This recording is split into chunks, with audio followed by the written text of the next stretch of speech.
Yeah, well, good day, good day, good evening, good evening, everyone. Good evening, everyone. Yeah, how you doing? And welcome to Rod Thunderheart's Saturday Night Ponderings.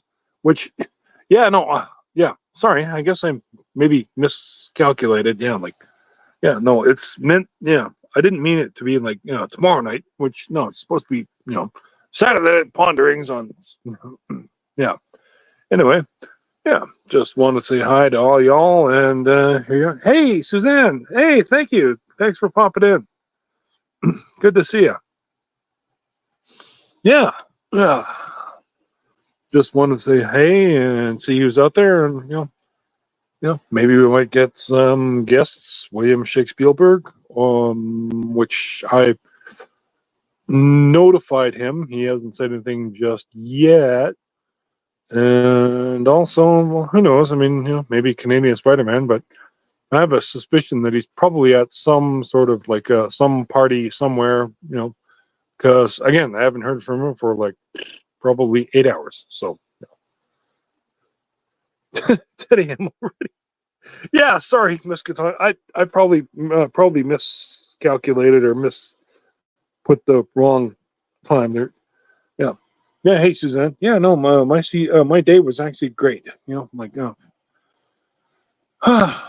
yeah, and I'll say this though, like holy crap. I mean, because this whole past week, my new job. I mean, okay, I'll be honest. I'm not 100% excited because well, as my old buddy Dean from my last from that action told me, you know, you're a yard ape, which is working in the yard ape, like just a slacky, which he's not wrong, but I mean, for the time being, you know what? It's the first job that I've been given, after 4 months.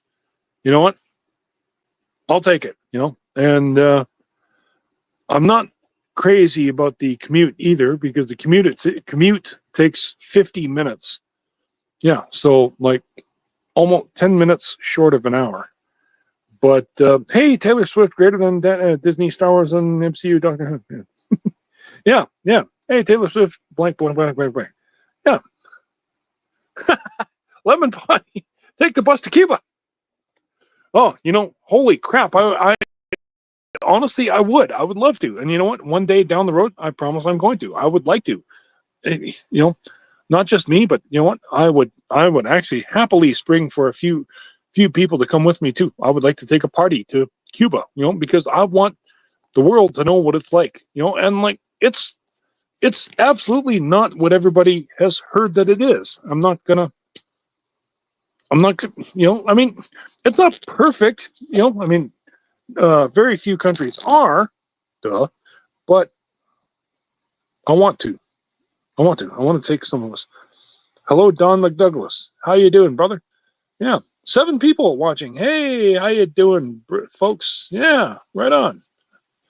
Yeah, good to see y'all. Yeah, as cross fingers. I mean, please send out the stream. If you can. I'm gonna try and see if I can get the stream sent out myself. Give me a second.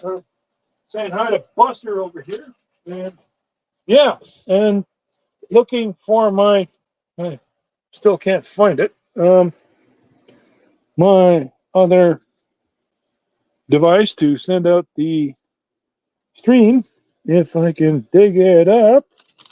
Oh, jeez. No luck so far. Buster, what are you looking at me like that for?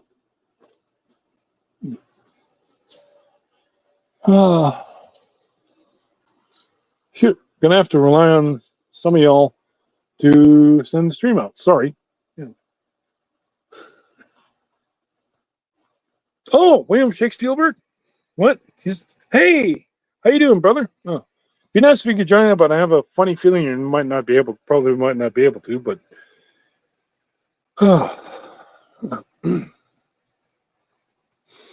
Lemon pie. Sherry. Oh, hello, lovely Sherry. Good to see you.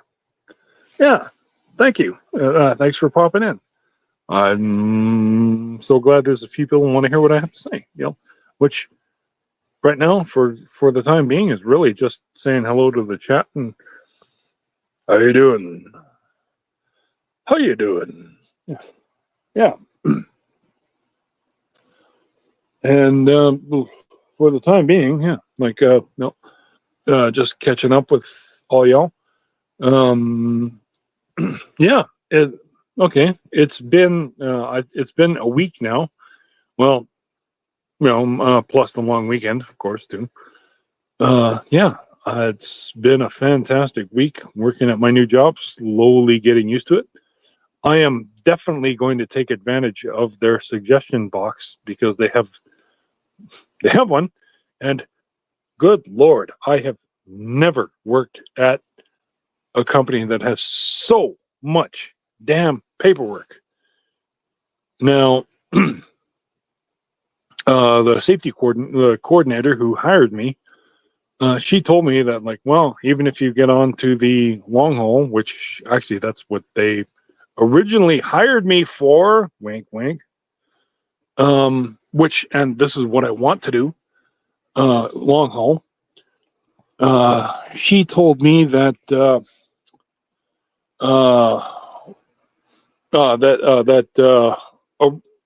originally they wanted me long haul, but then they decided to turn around and put me in as a yard ape. I'm not excited about that. Yard ape, which my buddy Dean told me at my last job. Yard ape, which is just basically like a slacker. Well, not a slacker. A guy who hangs around the yard and just basically does all the stuff that they need to do in the yard. But being as how I have a class 1, they're like, oh, well, you can do local deliveries too, and like, okay, all right, yeah, I mean, but I'll say this again, after 4 goddamn months of unemployment, I'm like, you know what, I'll take any job that gives me a job. I will take it.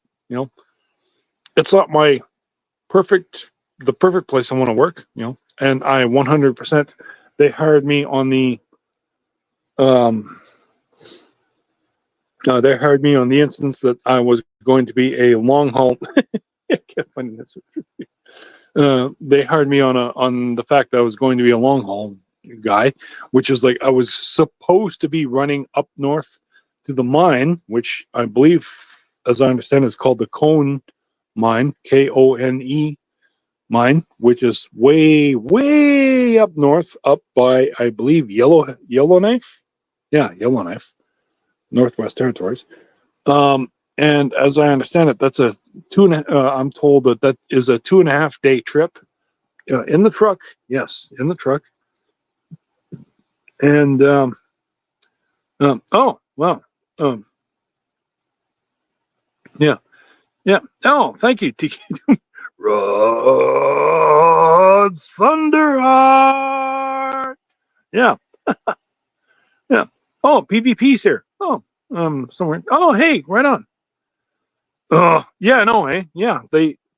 Well, they claim that they're going to put me on long haul, but for the time being, they do need yard guys. And in the last few days that I've been here, I can tell that they do need yard guys. And I'll tell you one other thing too that really bothers me. Hey, anti-derivative Jill, Pleasant Valley Picker, Lemon Pie, William Shakespeare, right on, good to see you. Miskatonic Madman, Tiki Doom, hey, right on, Thunderheart. You know, yeah, no, like they hired me, and yeah, you're right, you're absolutely right. But you know what? Again, they're still employing me. They are paying me. In fact, I've gotten my first advance, and again, my first advance, like already local, and you know what? I haven't even made any major bill payments either. Which, oh no, I mean, including like my phone. I'm going to be, well, I'm not going to be, but like if I watch it, I mean, it could be, well, slightly behind on my home phone internet bill and this bill, but yeah. No, sadly, PvP they don't pay my gas to and from work. Which that's the other thing. See, this is the whole reason why I was excited about them hiring me for long haul, which is just simply I would just drive to work and then jump in the truck and run because it was a 2.5 day trip to the mine and then 2.5 day trip back. Which hey, I'm totally down with that because the other thing is like then I'm not driving, I'm not wasting money spending money on my car to and from work, and this is the longest longest drive to work on any job that I have had in the last 20 years. Hail Wade, yes, actually, real Wade Nation gaming clips. Yeah. Oh yeah, I'll be working Tuesday morning. I mean, shit, I'll be working Monday morning. So yeah.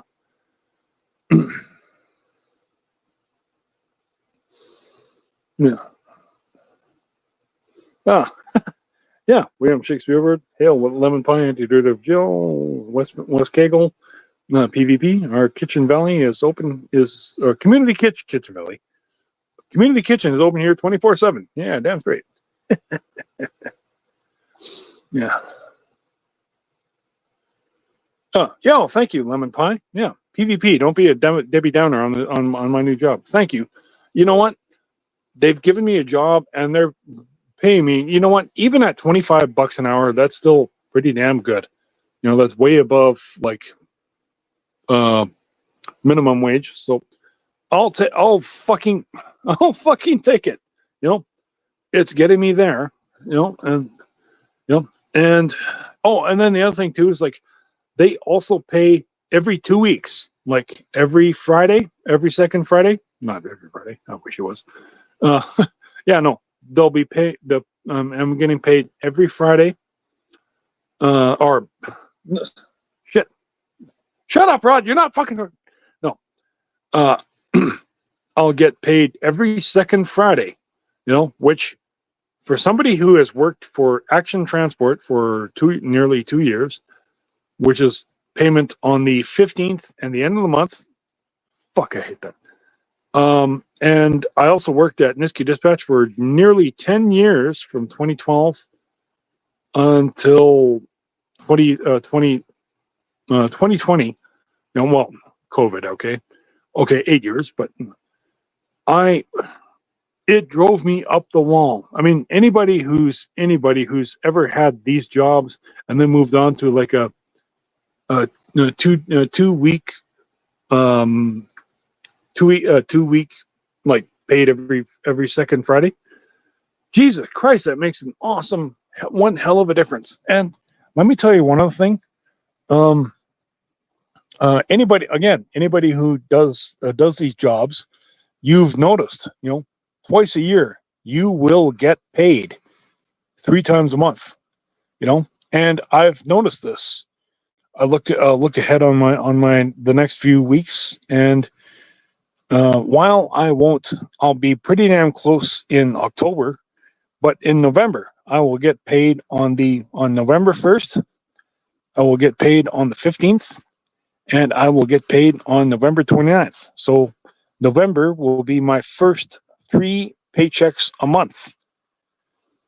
And good Lord, am I looking forward to that.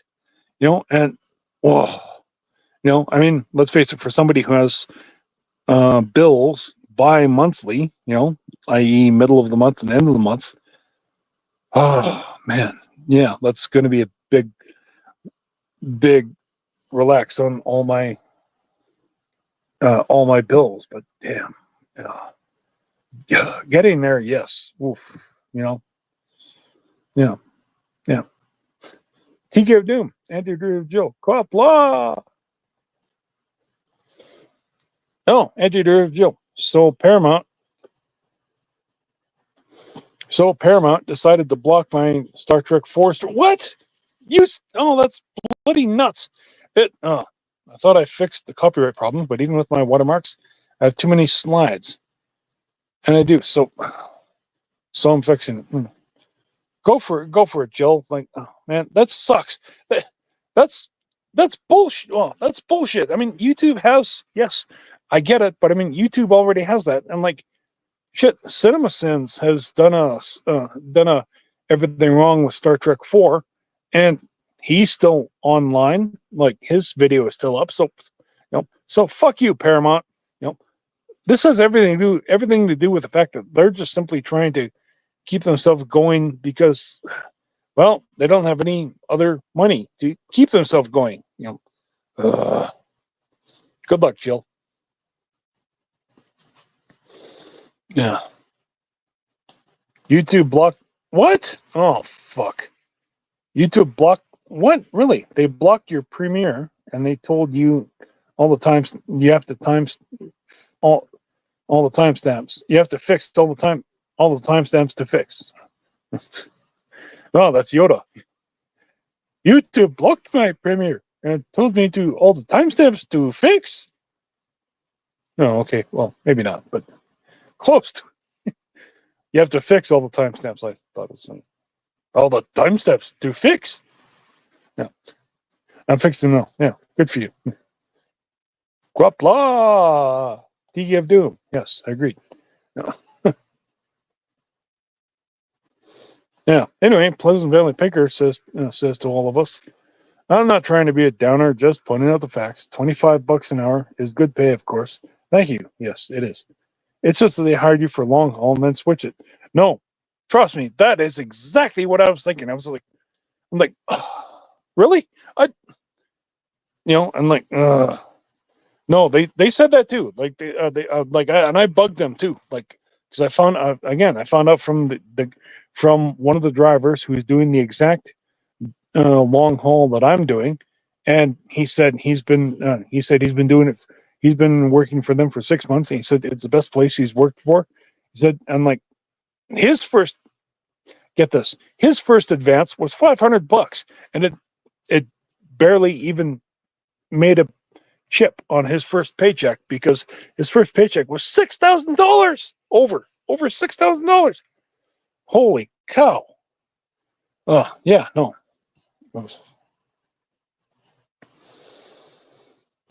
Yeah, no. I hope they give me a long haul immediate soon too. Yes, totally. Yeah. Oh. Oh, yes. Thanks, anti-derivative Jill.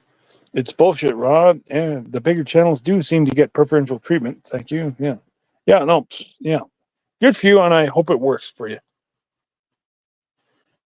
Fix the timestamps. I will. Yeah. Use the. Yeah. And William Shakespeare Bird. I'm pretty sure this is Obi-Wan. Yeah. Use the Force, Jill. Let go. Reach out with your feelings. Yeah. Pleasant Valley Picker says there is no consistent application. App with small misspell. Yeah. There's no consistent application of rules on YouTube, like some music reaction. Yeah, music reaction channels play entire songs every week and get away with it. Yeah, no, bloody hell. Others can get stuck 3 times and are gone. Spaghetti, William. Okay. Yeah. Anyway, yeah, no, thanks. It's good to see all y'all here on Saturday night Ponderings with Rod Thunderheart. Yeah.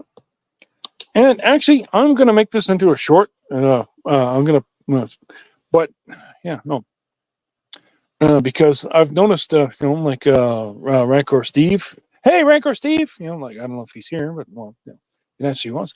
Anyway, Rancor Steve has been putting out shorts too, and like, yeah, no, good for him. And those are great. Good for like tune into him, check him out. But yeah,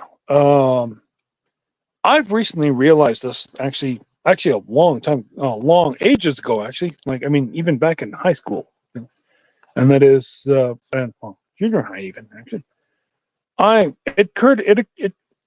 It's always occurred to me, and I've been, as some of you might know about me, and I've been a big studier of ancient Greek philosophy of Stoicism the last several months. Actually, I have actually realized some of the stuff that Stoicism has pointed out has made me realize that that's been my life. That's me, And I'm going to say this straight up, and that is that if you do not love yourself, you have absolutely no chance of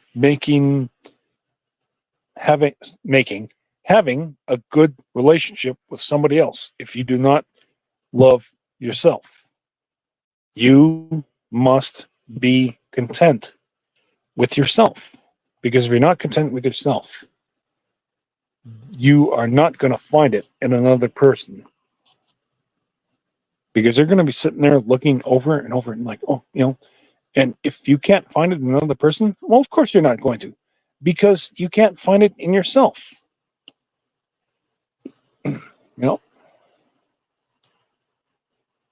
Oh, yeah, no.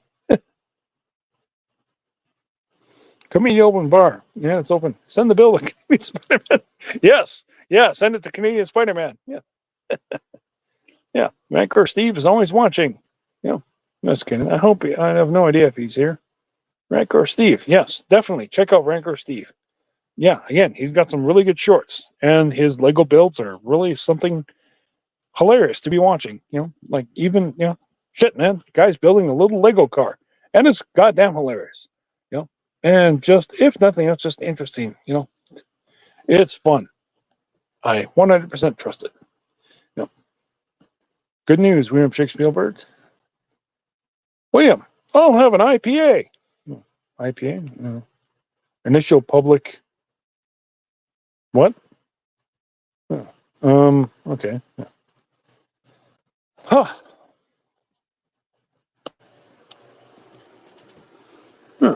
Okay, I'm going to turn on the camera briefly just to say hello to Buster.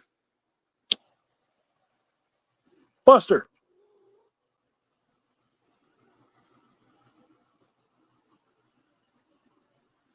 Buster. There. He's looking up. There. He's saying hello. Hey.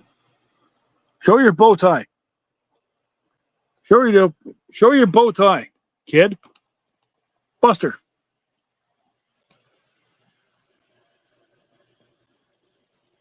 There. See?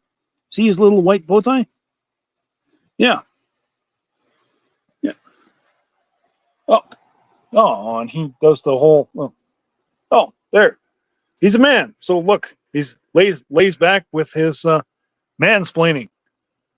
Or sorry, no, man spreading. He's just happy. Oh, see, he's just happy to be here. Yeah. Oh, but apparently it looks like he wants to. Oh, well, I was going to say it looks like he wants to sleep, but nope. Now he just wants. See, he just wants. Oh, sweet little guy. Look at him.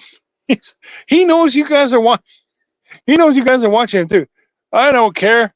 I'm man spreading. I'm saying hi to all the rest of the world. I'm going to lick my elbow just for that.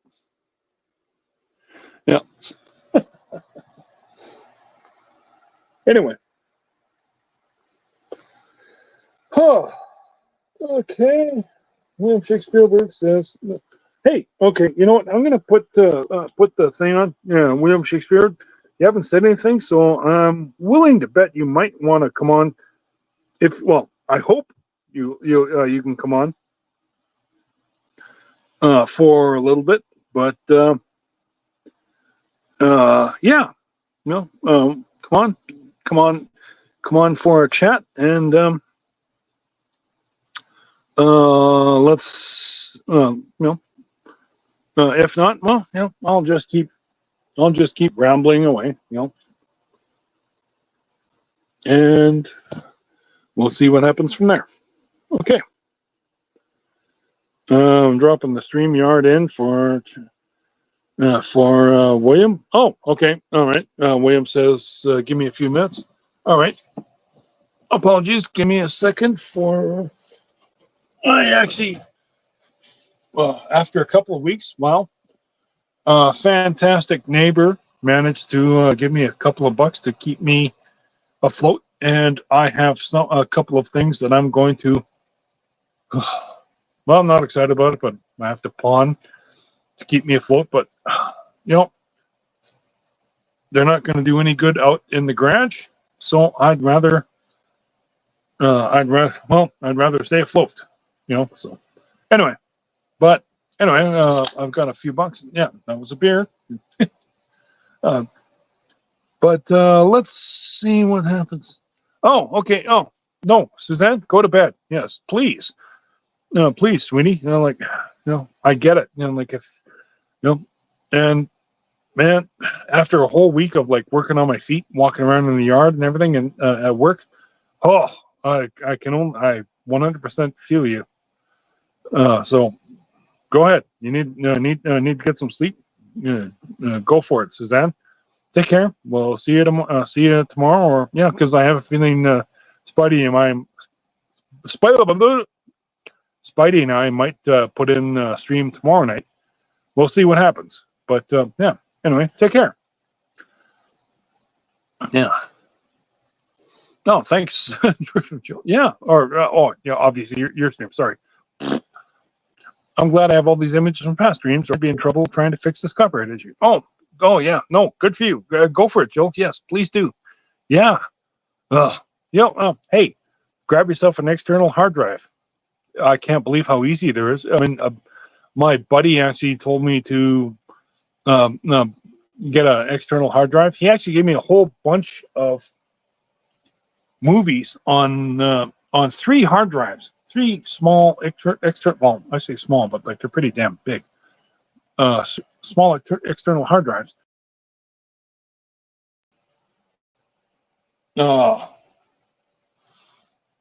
And I just kind of I dropped $120 for a couple terabyte hard drives, and wow, it's probably not even close to being filled up, and I have a bunch of movies on it and everything. Unfortunately, as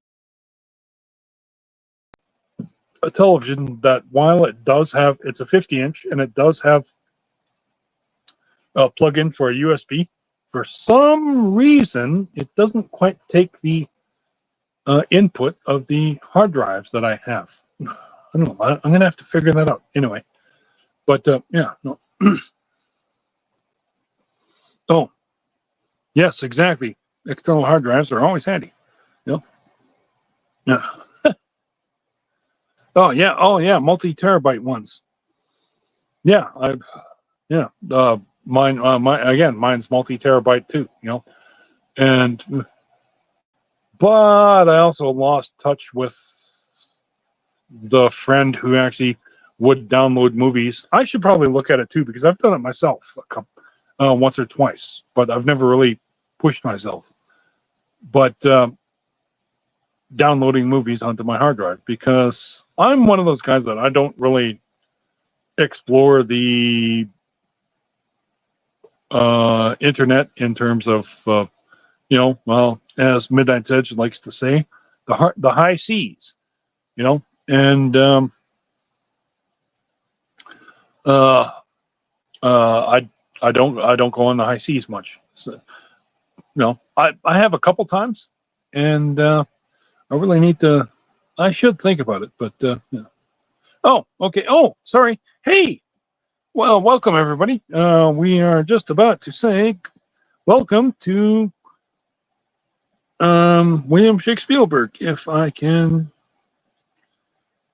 There. Okay. There we go. Are we live? Hi. How you doing, William? Hey, good to see you, brother. Hey, good, Rod. Thank you. Thanks for coming on. Appreciate it. Well, only because you persisted. I originally wasn't going to, but well, I don't want to twist your arm or anything. I'm not trying. I was just I was feeling a bit melancholy today. So I just thought, well, maybe now's not a good time, but maybe this is really the best therapy after all, is just to kind of get through it. Oh, thanks for popping in, man. Yeah, no, and Yeah. like, you know what? Hey, I mean, look, face it, it's like a vacation. It's like you never really know you need a vacation until you take a vacation. Right. Yeah. Well, yeah, I'm pretty overdue for a vacation. Thanks, Jill. I just saw your notice there. I think I'm just going to speak closer to the mic here. I'm using my phone, and it seems to have that very problem. So I got to work on that. Yeah, Yeah. no, me So too. you're right. Yeah. I mean, we all need a vacation once in a while. I never take a vacation. It's personality habit. I have a hard time relaxing in general. So. Yeah. Well, see, my brother brought that to my attention when the very first time we went to Cozumel. Cozumel, New Mexico it's a small island and it's actually closer to South America than it is North America. So, but yet it's still part of Mexico. And but I mean, it's a great place. I love it. It's a little tiny island though. Like it's really honestly only like maybe 100 miles, 100 miles from end to end. Um, and again, my brother said, I mean, I remember I was so psyched. I mean, it was the first time I'd ever been outside Canada. Well, sorry, second, because we went in 1977, and then 1978, or no, 1977, 1979, and 1981. My parents took the whole family. We jumped in a motorhome, and well, Dad bought it, of course. We jumped in a motorhome and we went all the way to down California, and then we went into Arizona and met Grandma and Grandpa because Grandma and Grandpa were, and these are Dad's side of the family. They were snowbirds, and they went to Mm. Arizona every time. Well, the snow Oh, fell, and sure, sure.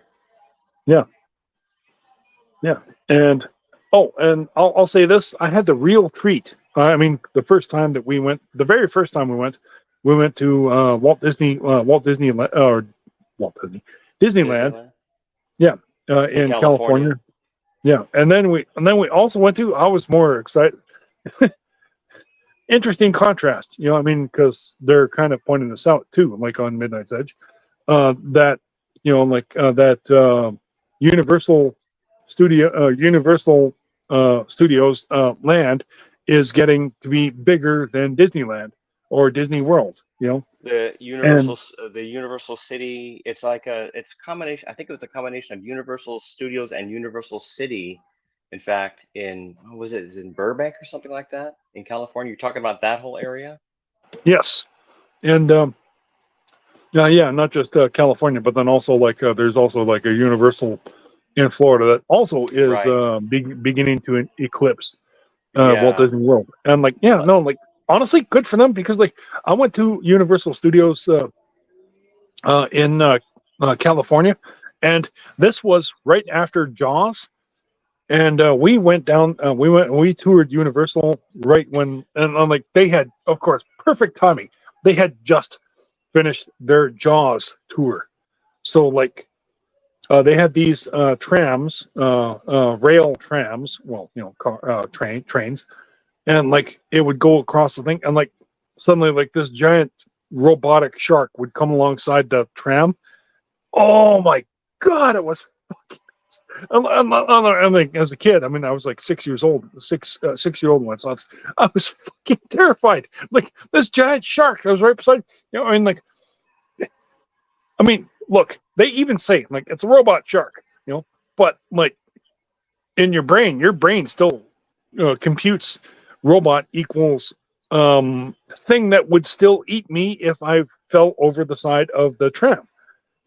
you know, I mean, you you know know, what, Rod? hmm. I was there too. Oh, I nice. so Wow. listening to you tell the story is awesome because I'm reliving it. I remember being there. I remember being on the tram. I remember the lake that we Nice. come up to, the lake where they apparently, at least they said, that's where they Yeah, found yeah. the jaws. It was so small, you're thinking, my gosh, how is that possible? But anyway, that's what Oh, they said. yes, yes, exactly. I remember the shark. I remember my friend that I brought with me, and I was with my mother. And I remember they had I think it was the $6 million man. Um, Oh, yes, I the was getting to that. the prison bars. I remember that, and I have photos of these things. I still have the physical photos of that event, which is now I'm realizing that's probably why I retain these memories. But it's really great to think about those things. It's really great to share, to find I need somebody to, yeah, else now that has that experience. It was that's awesome. fucking awesome. That's so Yeah, awesome that we paired up yeah, that we, same man, like, thing. Yeah, because, it was yeah, quite. You're right. You're right. It was as kids. It was like it was. We idolized the movie Jaws, and to see it, even though you're right, even though we knew it was a mechanical shark, it still was scary. The thing would come up and splash a whole shitload of water onto the yeah. tram, and we were thrilled out of our minds. It was a lot of fun. Oh, man, yeah, exactly.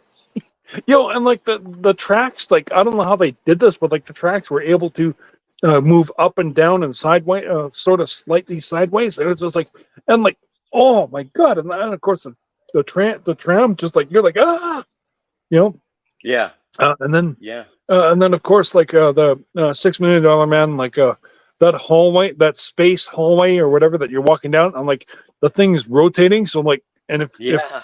it would give you vertigo if you Right.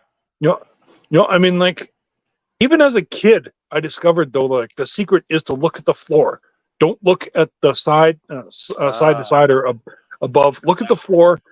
You'll be fine. But if you look at Very the if clever. you yeah but if you look straight ahead, or well, sideways, oh man, your brain is going to like sit there and like give you vertigo, and next thing you know, boom, you'll hit the floor. you know Then of course, as kids, I loved the whole vertical effect. I never got dizzy. You probably didn't either as a kid. We were pretty resilient against that kind of thing. It was probably the yeah, adults that really needed your advice on that, yeah, yeah. right? And Well, if as we're just going to be bouncing around, going, "Yay, this thing is making me slide around. That's awesome. Let's go." yeah. The other thing though too is like, parents are not gonna, or well, adults, they don't buy you. They're just like, what would a kid know? How does a kid know this? And like, they're Yeah, not. They're like, kid doesn't know anything. Fuck him. But like, you're just okay. Oh no, I'm looking at the floor. I'm looking at my feet. I'm walking forward. And I'm like, you would kind of like. I mean, there's nothing wrong with like glancing, like peek up. Okay, I'm almost there. But I mean, like, if you stare ahead and keep staring ahead, your brain is going to catch the sideways motion of the rotational thing. I'm like, next thing so no, and like, and of course, you've obviously been there, and like you saw the Incredible Hulk makeup and everything, and like I was so disappointed. I met Lou Ferrigno like in 2019, and I told him, like, "Hey, I saw you when you were at the Universal Studios, like the tour." Like, and it's like, "Oh no, I'm sorry. I'm sorry to tell you, but like, I'm afraid that wasn't me. That was just they just got a bodybuilder actor to play the Hulk during the tours." And I was like, and of course, suddenly it just then it hits you, and it's like, no, of course, of yeah. course, they wouldn't do that. I mean, because like, He how couldn't could they afford it.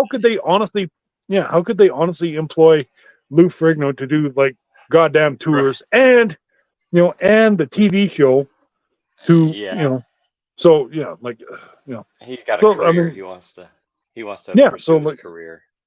yeah, exactly. So like, honestly, like, I mean, at first, like I said, at first I was disappointed, but then I sat there and like, no, that's goddamn stupid, you idiot. Why do you think they would honestly pay him bucks?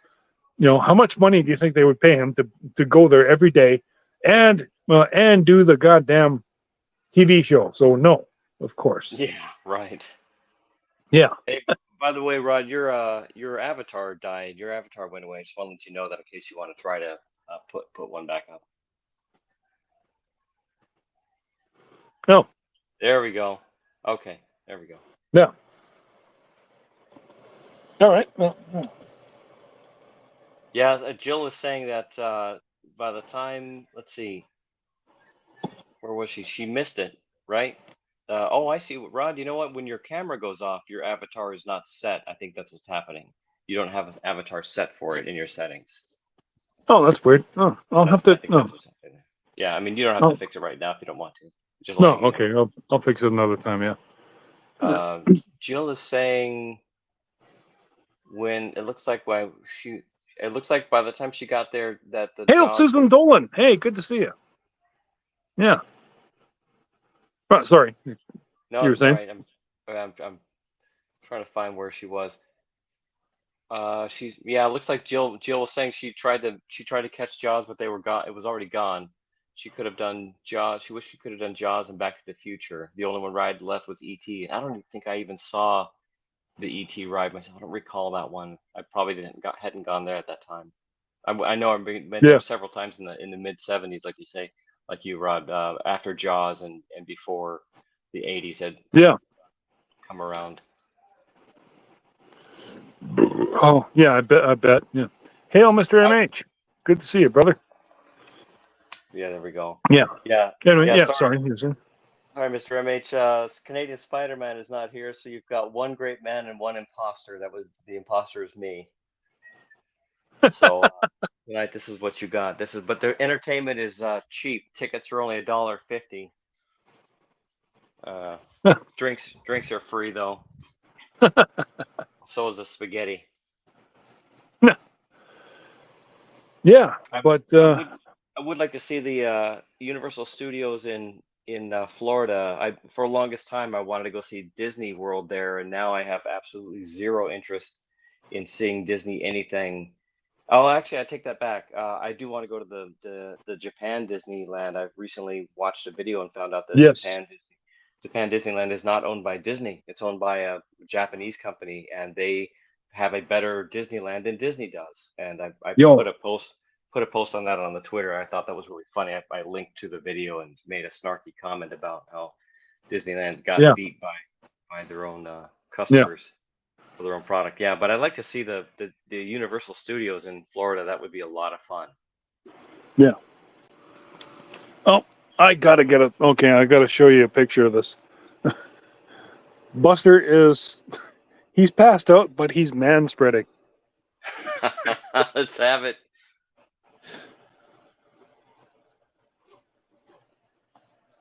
Oh, and now he scratches his ear. Just the moment All right, no, roll over again. Come on. Okay, fine. I'll rub his belly, and then he'll. Yeah. All right, here. He detected his video cameo was coming, and he thought he'd cover up, I guess. Oh, Can there you he see him is. now? All right, there he is. Yeah. Hey, Buster. Yeah, see, that's exactly it. He's man spread. I, honestly, Yeah. I didn't know cats could do that. He's ready But for his photo shoot. yeah, yeah. But yeah, no, he went to go. He went and well, he and I went to visit his mom, which was just a. She's actually only a half a mile away, and because she was the one like she happened to mention like, hey, I have a couple of kitties I'd like to put up for adoption. And I was like, yeah, sure, I'll take one. I'll take one. I was contemplating two, but I'm like, yeah, I'm kind of glad I didn't take two. I mean, already, wow. You seen the belly on this guy just right now. He's wow. Ugh. A lot of stuff comes out of that body, and goes into that body too. So, you know, he's a hungry guy. So, yeah, How old is he now? he's 6 months. 6 months, and Oh, wow. he Yeah. he eats like a fucking like wow, like So yeah, no, like he's a big guy too. He's probably going to be a big boy when he gets older. But yeah, but yeah, no, like and his mom, my neighbor, she was really kind. I'm going to say right now, Sherry, she slipped me a few bucks too to help me with my gas for the next couple of weeks because oh man, I'm strapped. I I sold my stuff. Didn't sell. I pawned my PlayStation 4 and 5, and I'm still looking forward to that. But I'm still going to have to probably wait past the 20th to get at least one of them back. Definitely can't get both of them. My PS4 and 5. God, I missed that because ugh. making pretty good progress on Final Fantasy Rebirth too. But oh well. No, I Uh, can't think about that. Rod, I'm gonna try something with my audio because I got another comment from James this time that my audio is low, and seems like Oh, okay. my previous attempt didn't try do something. So I'm gonna try something here, and we'll see if my audio just completely goes away. Hang on. Oh, okay. Hail, James Caserta. Good to see you, brother. Microphone. This is pretty damn impressive, the amount of people that are on here. Considering that I tried to, but I can't find my other phone. Otherwise, I would have been able to uh, spread this out, shout this out on Twitter X. I call it Twitter X. I don't care what anybody else says. I call it that because that's what it is. We all remember to still as Twitter. Elon decided to rename it X, and fine, good for him. But we all know it as Twitter. Hell, you try to grab a photo from it, and it still says Twitter. So F you, Twitter. Okay. Oh man, that's totally better. Man, you're totally like a lot louder. Okay. Well, gosh, I'm sorry, guys. I did not know. I am not sure what's going on. I was using earbuds, and I Twix. thought that. Sorry. What's that? Oh, I'm sorry. No, no. Keep going. Keep going. Sorry. Yeah, you can hear me. Obviously, you can. It sounds like you can hear me better too, Rod. Is that right? Yes, totally. Huh. Wow. Okay. Yeah, I guess nice and loud. I thought these earbuds did not have a microphone, and it was using the microphone built into the iPhone, and that just was not working. Now I'm just using the phone itself and relying on the voice cancellation. So I'm just going straight to the phone, and that's all. I apologize, people. I need to get some real equipment here, and that's what I've been lamenting out this afternoon. I was on a broadcast earlier today, and they. Oh, you cut out there. Still around, I hope. Let's see. Gosh, oh, sorry about that. And, there you go. Oh, good. Did I lose you? There we go. Sorry about that. Yeah, you're back. I was on a broadcast. I was on a broadcast earlier today, and I was using different equipment, and it was definitely very mediocre at best. And when I re-listened to the broadcast, I hated it, and it just started to get me I was depressed. there. I listened to probably about 3/4 of it. You were okay. You're being hard on yourself, man. Well, yeah, that's kind of hard to avoid, being hard on oneself. I get it in that case. So, yeah, it's. I tried listening to it. I got about a third. I tried re-listening to the broadcast. I get about a third way, and I just turned it off because it was just getting me more depressed. So, yeah. Anyway, I'll be over tomorrow. I'll be better, but yeah, it's that's why finally after your second request, I thought I'm just going to come on the show tonight because otherwise I'll just be sad and cry myself to sleep tonight, thinking about how I can't seem to get this right. Yeah. So anyway. Yeah, I gotta get some decent microphone and headset situation that really works. No, I should actually too. Actually, I mean, like if I'm gonna be, and actually, I'm looking to make this into like try a few TED Talks here and there and see what those do for me. But see if I'm decent at doing those. But I mean, like on the other side of the coin, I mean, like. YouTube and shorts and other things like that are going to be like basically getting my feet wet and see how that goes for me. Oh, you're going to make some shorts. Okay, cool. Yeah. What's the? I'm sorry if you already mentioned this. What kind of things you're going to make shorts about? Or are you thinking about?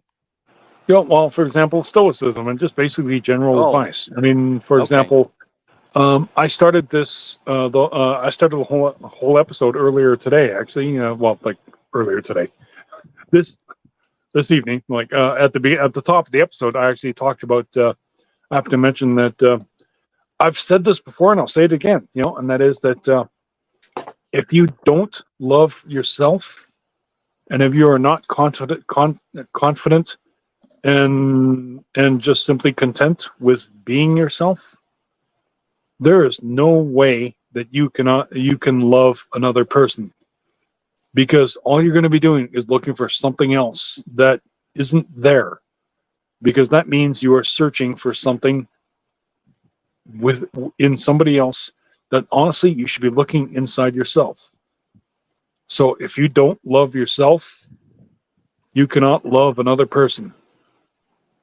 And and I guarantee that you have seen people like this who constantly move from relationship to relationship to relationship because they don't love themselves and they're looking for that in other people. I agree with you 100%. And there's when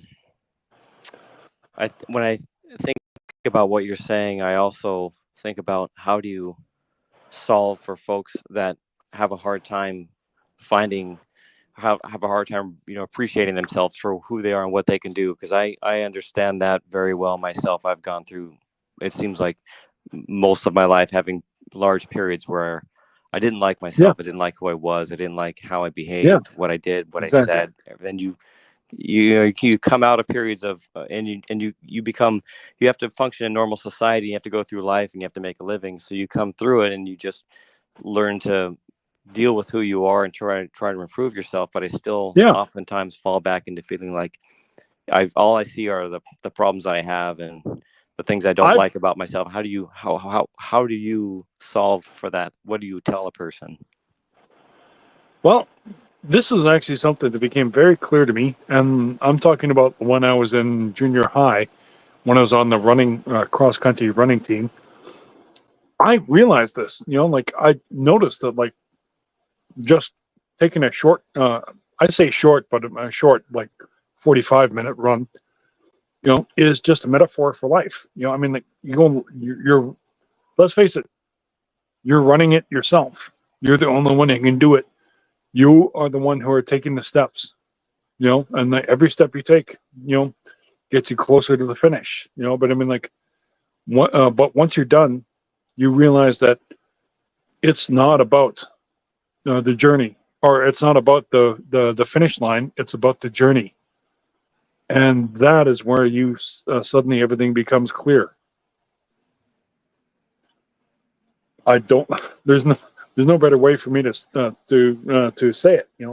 But I mean, it's just while you're doing it, you suddenly, I mean, you suddenly become. You have a moment of clarity.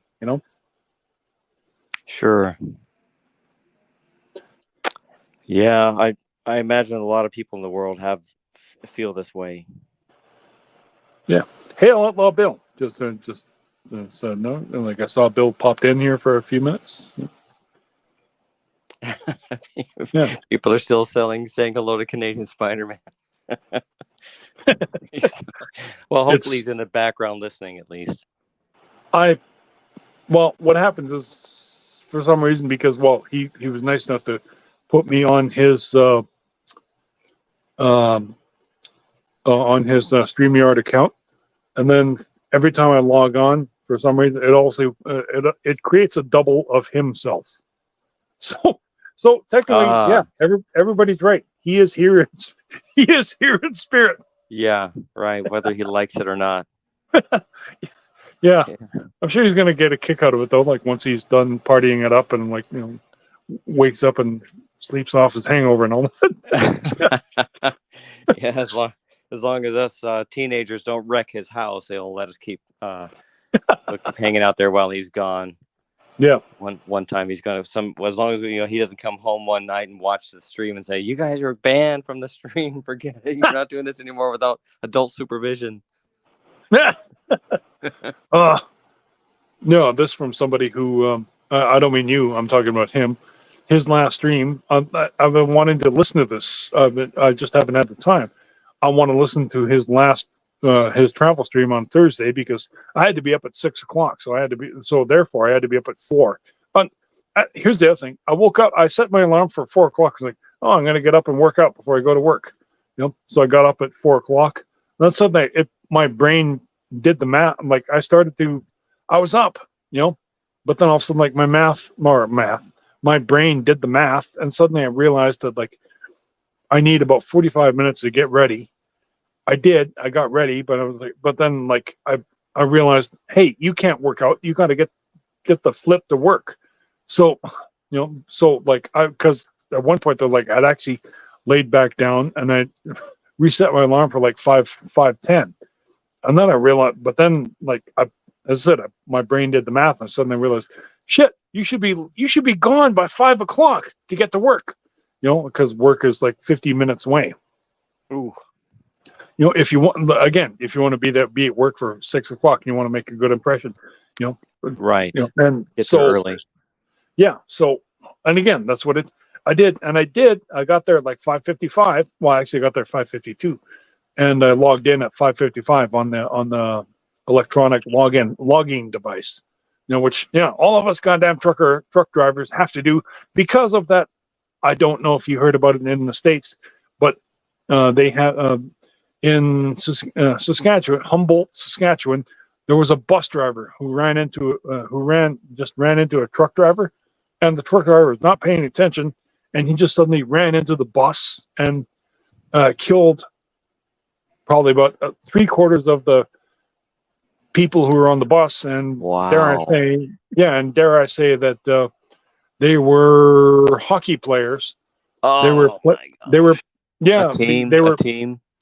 Yeah, and there were players who were, yes, exactly, and there were players who were just below the NHL.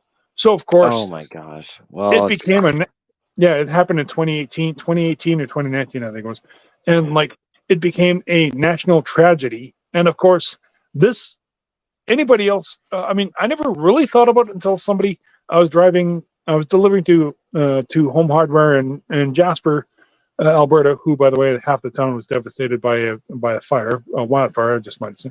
But like, anyway, like somebody pointed out to me that like, would anybody notice if it was just a plain old regular bus? No. If it was just like even a passenger bus? No. But because it was a goddamn bus of hockey players, and especially like quote unquote future NHL players, the whole goddamn country went crazy, fucking crazy. Like it was on the goddamn news. Right. It went nuts because like, oh my god, and us goddamn truck drivers suffered. Oh wow, I see. Yes. Wow. Because the Canadian government turned around and they said, oh, every goddamn truck driver, they should have electronic login devices, and they should make sure that all their goddamn hours should be 100% logged, and make sure that they know where they're going or what they're doing and all that stuff. And it's like, no. And you know why? And I'm sorry, this is racist, but like they caused it. Whoever did it, they caused it. Those who caused it, well, they were, dare I say, guys who wear rags on their heads. And because of that, what happens is somebody who has effectively learned how to drive truck and be a truck driver in Canada, he will bring his cousin over, and his cousin will drive with him for 2 weeks. Then all of a sudden he will go home using his passport, because his passport is a different form of ID, and he will give his license to his cousin, and his cousin will drive with the inexperience. And this is exactly what happened. So these guys are skirting. This is all. I mean, this sounds very illegal. This is not legal what they're doing, right? It's 100% not 100% not legal, but because Canada is lesser on people who quote unquote wear. Oh, they're lenient on immigrants. People who wear towels on their heads. Going to say, that's why I say a long pause. Towels on their heads, they can be distinguished as, I mean, a cop can look at somebody and like, even though he's reasonably certain that this is not them, he'd be like, well, that kind of looks like him. So, okay, I guess that's him. They can't fucking prove it. I mean, see, this is one reason where I think that AI should be like concentrated on is like identification, because this would not happen if that, you know. Either that or just some better form of human identifying. Some maybe we need some kind of a device that can identify you, by your biometric information that is foolproof. Honest to Christ, if those assholes would take the stuff that's on their heads off, then yes. But that's the problem, Yeah, well, I think what you're referring to is racial profiling, and It is. It absolutely is. Yeah, they don't. They say in America it's illegal to do a racial profiling. So, we hear plenty of news reports here. I think that show similar concern that what we perceive as foreigners, that people that are harder for us to identify one from the other because we don't see enough of them. They can more easily get away with things like that than we could. That's absolutely true. I don't know. It certainly seems that the UK, maybe it's just England specifically, has been having problems like that in the news. Is it just England? Or are there other countries over there too? Where they're giving a lot of leniency to the immigrants, and the locals are really getting shafted by the whole situation. It's really sad. Yeah, and yet us long-term drivers, me and others. I mean, the place that I work at, Jones Transportation. Pardon me. The driver. Shit. I learned from the guy who the yard guy. He told me that shit, man. Half the guys in our company are going to be retiring later this year because they're way too old to be driving. I mean, yeah, no, I mean, yeah. I've seen a couple of their drivers too. They've got beards like ZZ Top. Like. It is an interesting point. I'm sitting here thinking about this. What do we have today that identifies you as who you are? In the U.S., it's you've got a passport or you have a driver's license.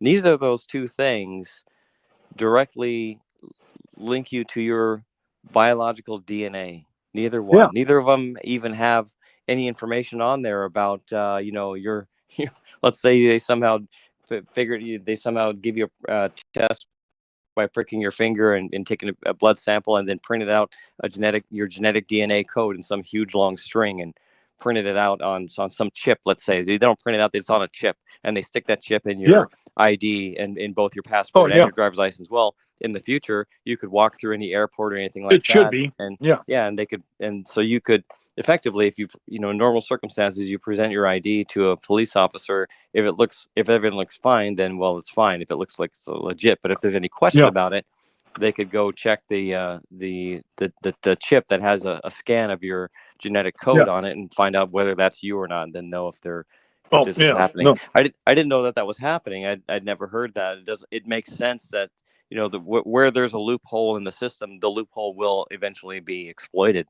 It's a quiet thing, like truck driver. Well, yeah, exactly, and it's a quiet thing that truck drivers will not talk about.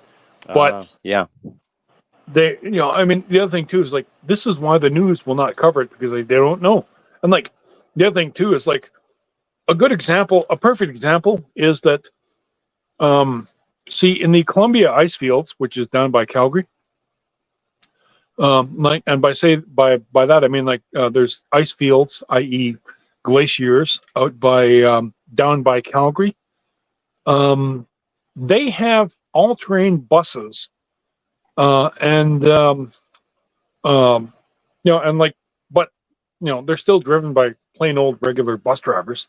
And don't get me wrong, like these bus drivers are obviously really good at what they do. I mean, you have to be if you're driving an all-terrain bus, and like these buses have like 6 wheels, by the way, like not just 6 wheels, but also like these are 6 giant huge inflated like 4x4 like kind of like cartoon sized uh, um, tires. You know, like again 4x4 giant sized tires, 6 wheels by the way. Um, because you know, I mean, again, they're driving through the Columbia ice fields, the glacier ice fields. You know, negotiating like super tough places. Which don't get me wrong, this is nothing on the bus driver that on the incident that happened.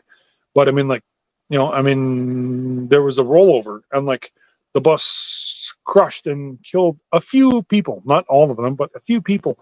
And surprisingly, there was almost no coverage on it, you know, and by comparison to like the Humboldt bus tragedy, that's another thing. I mean, like, you know, I mean, by comparison, it's 2 buses that literally got like, you know, like less than half of the people who were on the Columbia Icefields bus were killed. Like probably maybe like 25%, and if I remember correctly, and you know, nobody said anything. Nothing happened to like the bus driver or anything in the Columbia Icefields. But like the bus driver who, um, um, well, actually, it wasn't the bus driver in who got nailed. It was the truck driver who got nailed, and as a result, it was the truck driver who turned around and like he fucked all the rest of the other truck drivers nationwide, me and anybody else who holds a class 1, because that's when again that was back in, yeah, I'm pretty sure it was 2018. That was when they no, it was 2019 that the Canadian government swore that by the end of the year, every truck driver was supposed to have an ELD, electronic login device, that monitored his hours of the hours HOS, hours of service, to make sure that they were adhering to that and not driving past their time. And the guy who actually, you know, ran into like the Humboldt bus and killed half the hockey players, he he, you know, again killed half the hockey team. Um, that he actually got shipped back to his home country, and you know, and whatever happened to him there happened to him there. But like, you know, but like it also came back to like, I mean, okay, fine, good for you, Canadian government, for shipping him back to thing. But like, why punish the rest of us for what he did? You know? Well, yeah, you know, I think there's another way to we got to look at this though too. Is that uh, if the solution here is they're going to have electronic ID, that's really a marker to say that we're going to do that because they're coming up with an idea that how do we prevent this in the future, regardless of how it's going to happen. And technology is always the answer True. there. So, you know, 10 years ago, maybe they couldn't have done this. 20 years ago, certainly they couldn't have done this, but now they can. And in the future, it's going to be something even far beyond that, where we'll look back and go, "Wow, I look forward. I wish we only had the days of when we had electronic ID. Now we've got this AI thing that you have to log into, and it won't even let your trucks start if it doesn't know who you are, and then that becomes a problem when the thing is malfunctioning, and now you've got your timeline is getting all screwed up, and you're late, and you can't get it started, and you can't get the service people on the phone, and you know, technology is getting in is hindering us as well as helping us. But Yeah. that's it. We think about all the things that we grew up with when we were young, and how they have changed, and how the requirements have changed for society. And this is just Yeah. another marker of that. Look Yeah. at air travel before 9/11.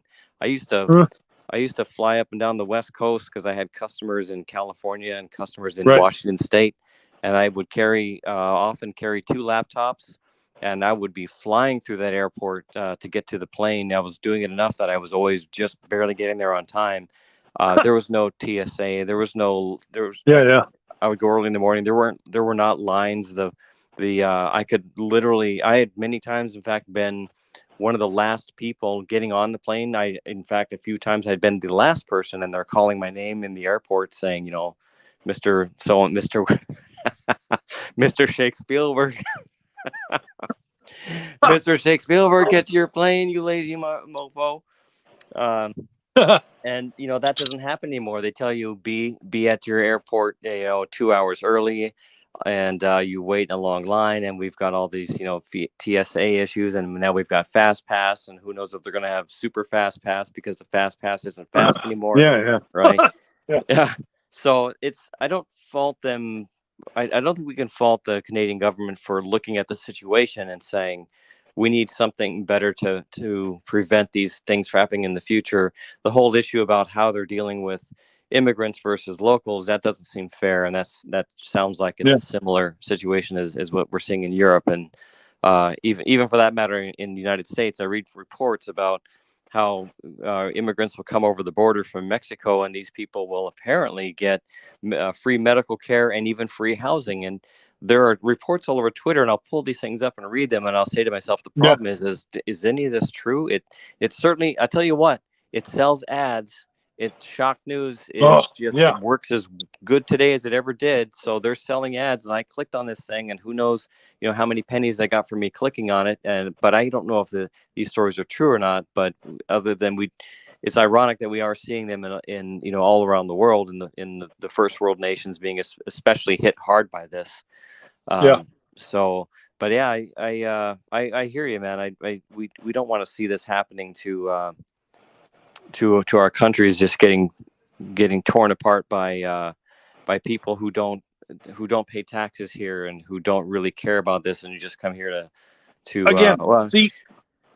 again. I mean, when just prior to my trucking career, I worked for a metal drilling company, and I almost became a machinist. But then after 1 year of working there, I began to realize that they were not going to employ me as a machinist, because if they did, well, they have to pay me more because, well, new special skills for that. Yes, and here's the thing: I worked there as a shipper receiver. Mostly because I had a crush on Emily. She was the manager of the whole place. A legitimate excuse. Yeah, for her dad, and it never really it never really occurred to me until like after I'd left the place, but because I realized that they were not going to not going to employ me as a machinist. I kept bugging them like, well, hey, I'd like to be a machinist. I'd like to be a machinist, because like machinists make up to like 35 bucks an hour.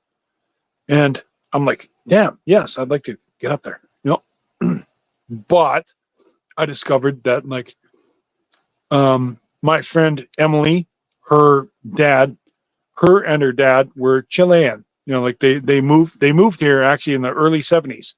As a matter of fact, I mean, good for her.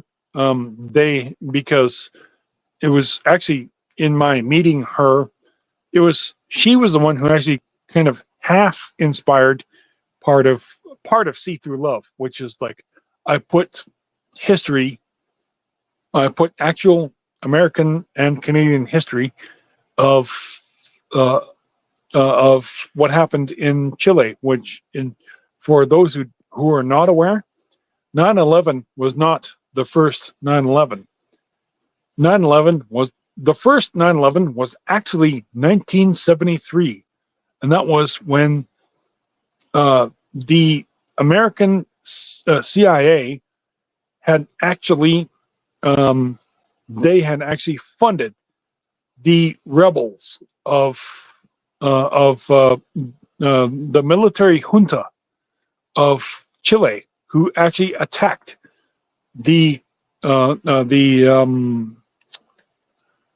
my brain is slipping here.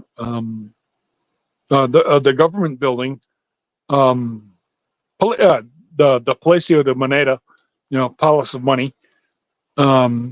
Interesting interesting name for their government building, but like, Palacio de la Moneda, um, in Chile in 1973, the military junta attacked them, and like some of their own military actually even sided with the military junta, and they rebelled against their socialist elect. He was what is it? He was democratically elected, but he was a socialist president, and the American government did not fucking like that. So that's why they funded uh, the the military junta who was taking over. But what what they didn't realize was that the person that they funded, General Augusto Pinochet, and again I put this in my book, General Augusto Pinochet, he was actually worse than Hitler, if you can believe it. I mean, like even my own Emily, her mother actually, her mother told me personally that her and her husband were trying to flee Chile in 1973, and she said that she saw, like her and like there was a line of people. They're trying to get across the border, and the border patrol was just kind of like okay, take 10 steps, you're free. Take 10 steps, and also like, like they would fire, like, and like it was just insane, and like again, I put this in my book, and but no, actually, and like they fled Chile in 1973, and my friend Emily, like she's like a year younger than me, like she doesn't remember this, but like she was a baby, being carried by their mother in their mother's arms when they fled across the border, but like it's just insane, like Chile 1973 was the original 9/11.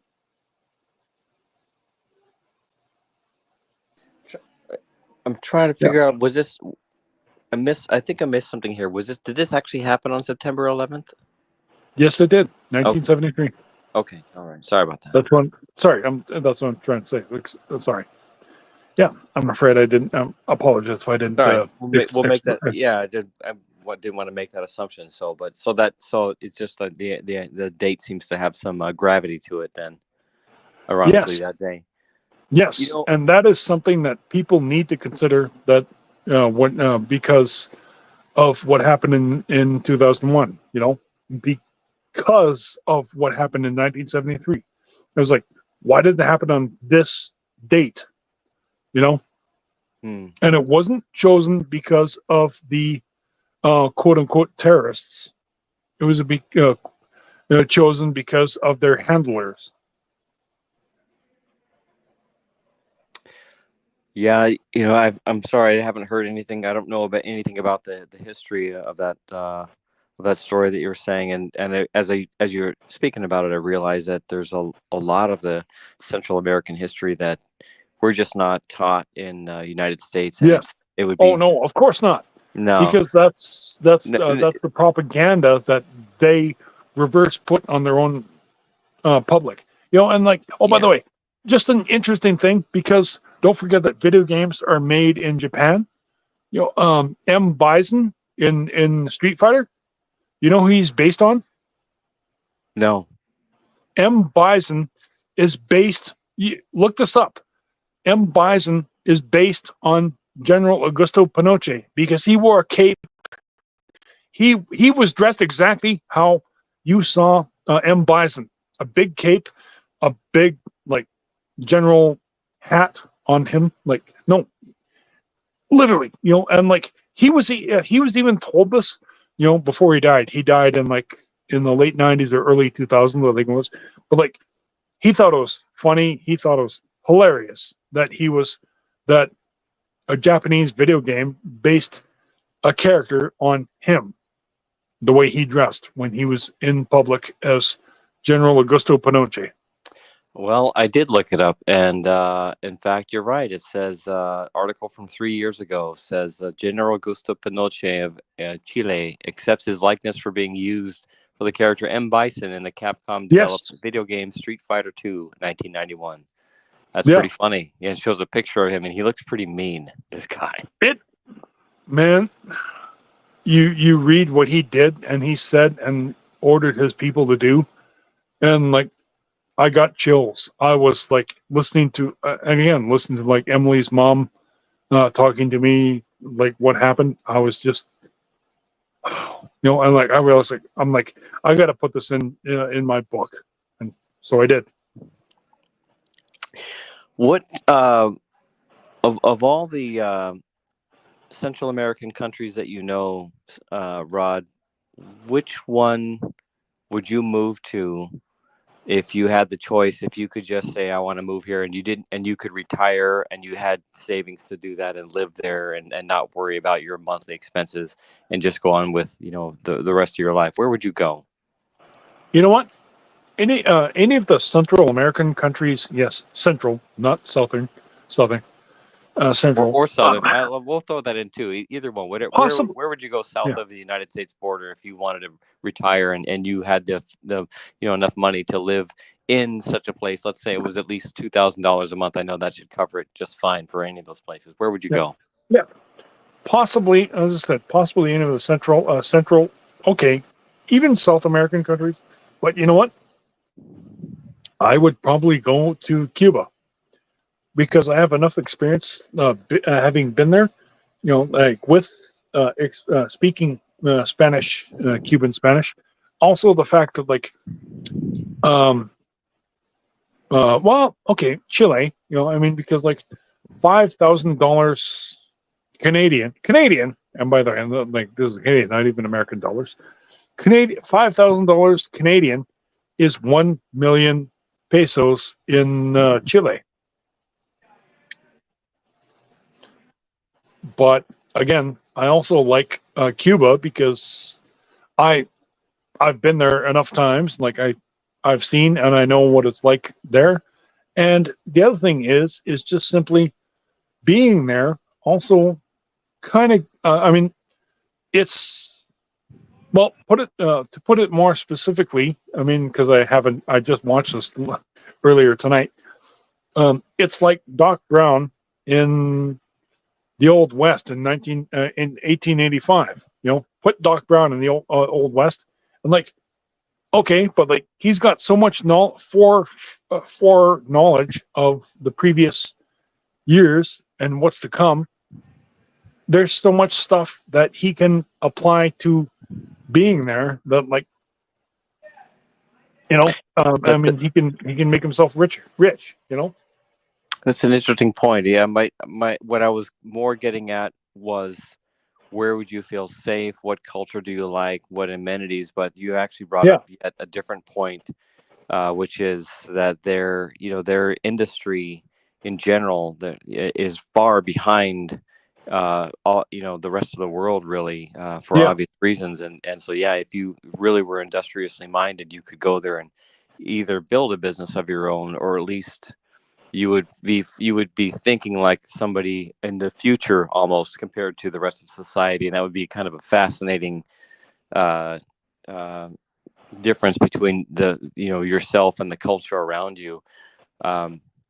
So I get that point, and I imagine that the cost would be pretty inexpensive too there in Cuba. Have you been to these other countries that you've spoken about? Chile. Have you ever been to Chile? Have you ever been to Uruguay? Have you ever been what Central American countries have you been to? I mean, I have not. You haven't. Okay. Sorry. Go ahead. That's all right. Because I realize that it's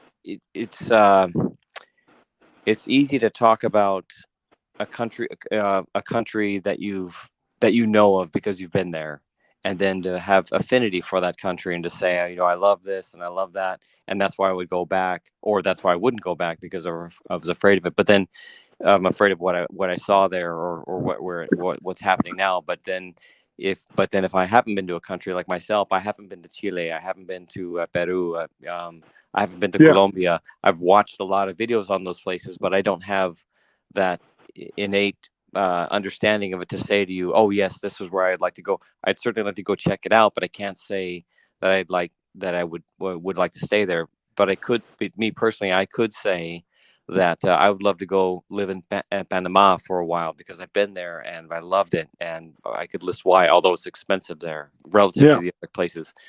Mexico, I've been to the northern sections of Mexico many times, and that doesn't feel to me to be enough of an experience of Mexico to say that I understand Mexico. I know that there's far more about Mexico that is out there to see, and I don't know that. What I worry about in a place like that is safety. So I think that's what I was kind of getting from or asking from you is where do you feel safe in Cuba then, since you've been there? Let's talk about that, because a lot of people, I don't know if I can go to Cuba I'm as so glad you say that. yeah. I'm So so what do you? glad you said it. Yeah. How do you feel about that? Safety, let's say. I've been again. Here's the interesting thing. Like my brother and I, at one point, like on our third trip to Cuba, we went there, and as a matter of fact, it also comes from foreknowledge of the place. Uh, because we've been there twice before. I had at one point there, like we'd gone to the we gone to the like the bus stops and everything, waiting, and like there's lots of tourist guides there. Go right. Yeah, and anyway, sorry, and the tourist guides, and they were like, like, hey, you want a guide? And these are just, and honestly, these are not like officially like by the government or anything like that. These are just like people who are just like Yeah, they trying to off, make a buck. Right, they're yeah, trying to survive. but like no, like we were totally like, yeah, sure, do it, yeah, absolutely, yeah, we want to tour, and like he took us through like the barrios, like the Right. poor sections of town. Took Yeah, us the through the barrios. Yeah, yeah, that's and where like you really see a town. That's where you really see a culture, isn't it? yeah, and like he and like and like I'm not gonna lie, some of the things that they're like, I mean, like shit, man, they're like giant piles of rubble that like honestly Yeah. should be hauled away by garbage that are like, and like they're in the middle of the street, you know. Yeah, I've seen it. Eh, yeah, Other countries have that same problem. Not yeah, just that. So, yeah, and like I mean, like well, like even a second or third or even second world, okay, third. Even a second world country would have hauled that away like long ago, and like, but I'm like, I get it, like that's fine, and here's something I discovered that like, and like they were really happy to get like my money, um, and that is that at one point there, like I talked to our guide and I was like, I mean, like it was fucking hot. Like it was like plus 34, 35, I think, if I remember correctly. All I know is like me and my brother, like we were sitting in the shade, and I took pictures of my forearm, and my forearm um was just sweating. but yeah, Like wow. yeah, yeah, and like I'm like finally talked to the guy. I was like, "Hey, where can I get a haircut?" I was like, because like guy speaks really really good English actually. He was like, "Oh, like like he points me to like a place, like a battle, and I go into like the guy's place, like and like he was like, okay, like see, like he points to my hair, like, what do you want? Yeah, what do you want? Like he said in Spanish, like I was like, and then like. There's a picture of a baseball player with like his head shaved. Like I pointed to that. I was like, oh, like CC shave, and like uh, like instinct. Oh, CC, and like so I sat down and like he shaved my head like like Vin Diesel type shave, you know, and as soon as he was done, like he points to the Lord. It's like, hey, yeah, see, there you go, no problemo, and and then also then I pull up my wallet. I stood there and I pull up my wallet. I was like, cuando, and he sits there and he's like his eyes grow wide. He's like, oh, and then he points to El Jefe, like his boss, and then I was like, oh, I look at him like, El Jefe, cuando, and again, his boss looks at me kind of like, his eyes bugged out too, and he was like, he just kind of sort of looks blank, it's like, and suete, like $7, I was like, oh, I just kind of shrugged, like, oh, okay, so I gave him I gave him $7, and I tipped, $1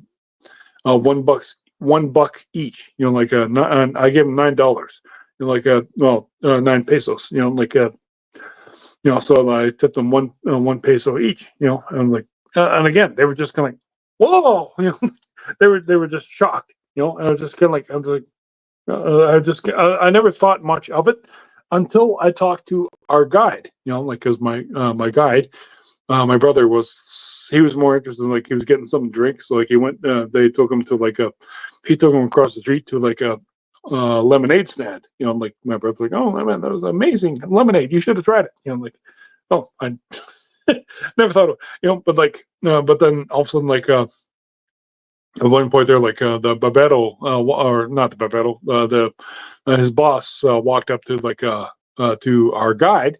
He said a couple of words very quickly to him. I didn't quite hear them. And all of a sudden, and then the guide, walks up to us. It's like, hey, how come you paid? He was like, how come you paid him for the haircut? It was like. I was like, well, I mean, and then I pointed out, well, in Canada, that's a service, somebody, hey, Buster, that's sorry, Buster's saying hi to us in the, Yeah, he's part of the crew. He wants to be in the yeah, show. yeah. Anyway, they're they were saying to me, hey, no, not that, Buster.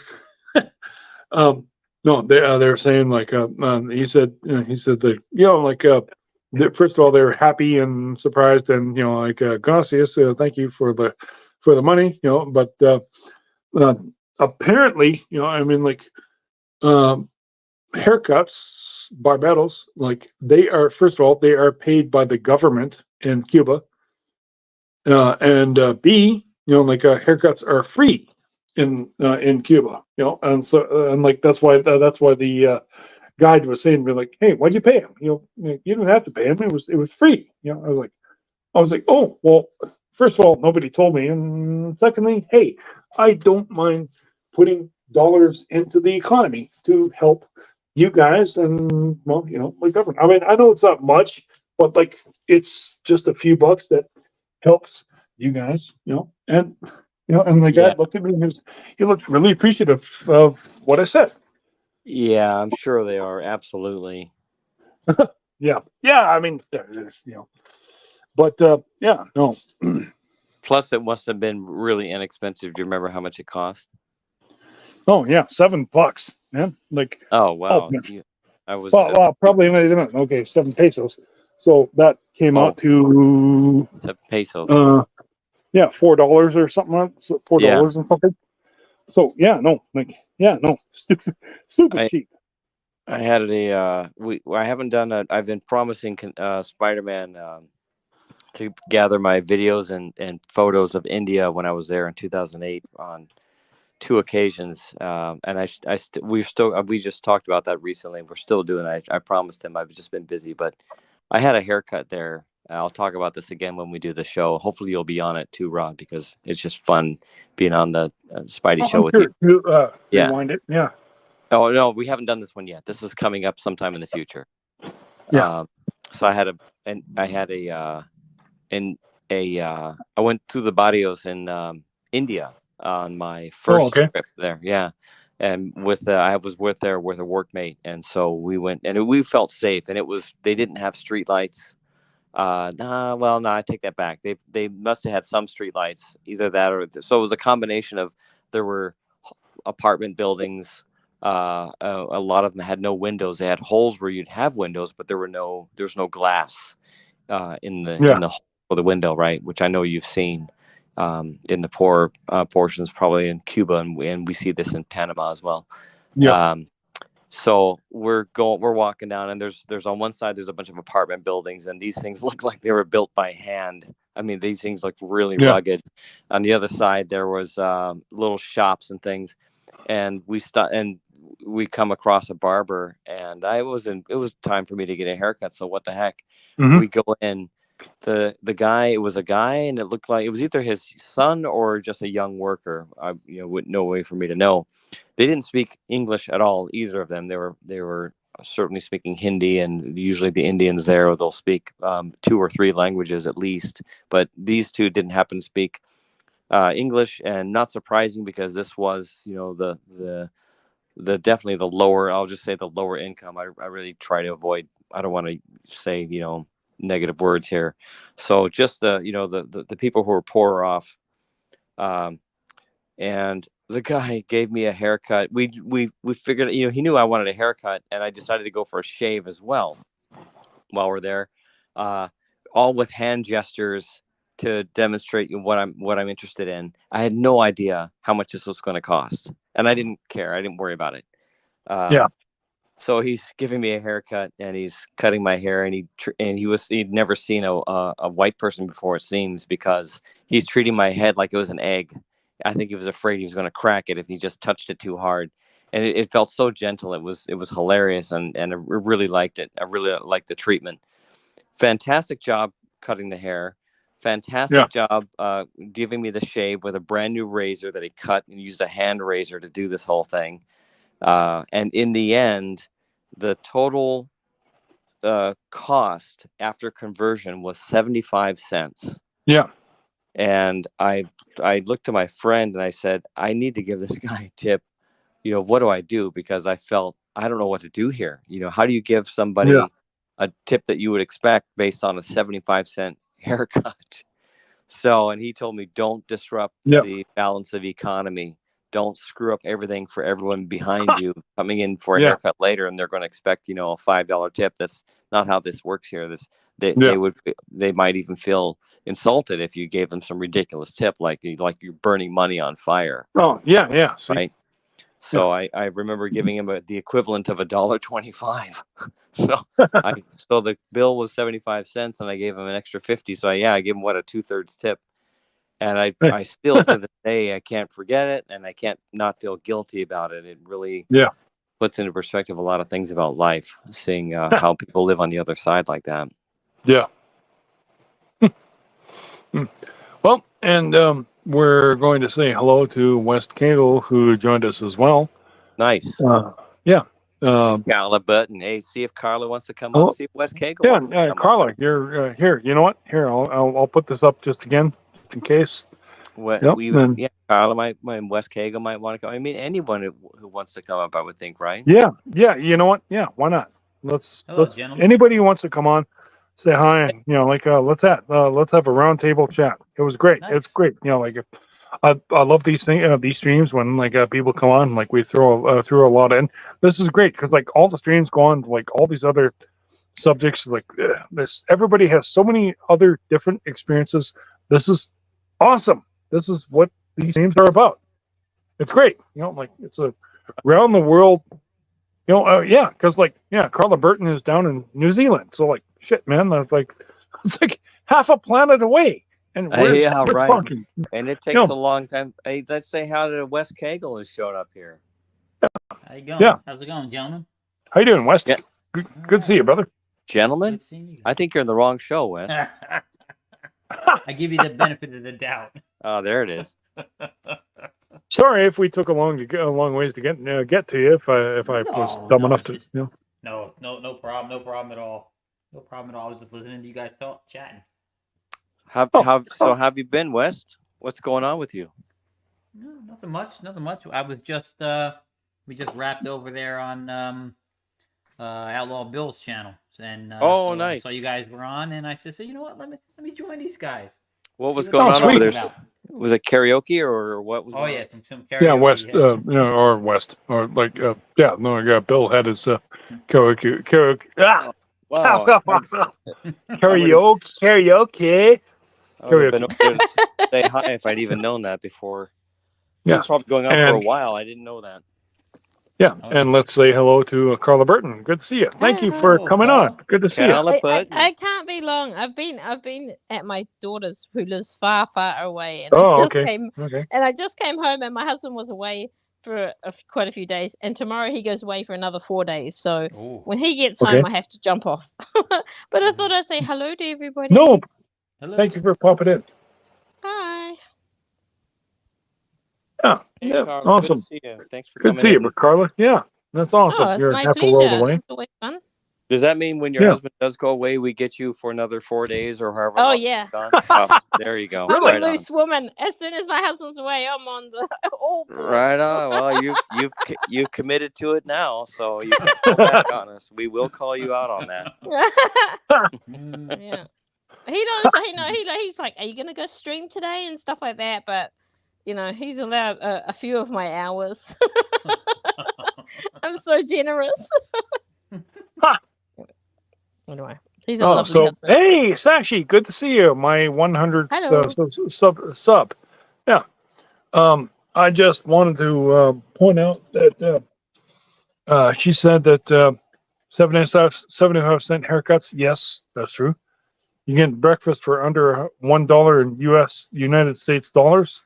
Really? Where's that? I need to know this. But also, hey, Sashi, guess what?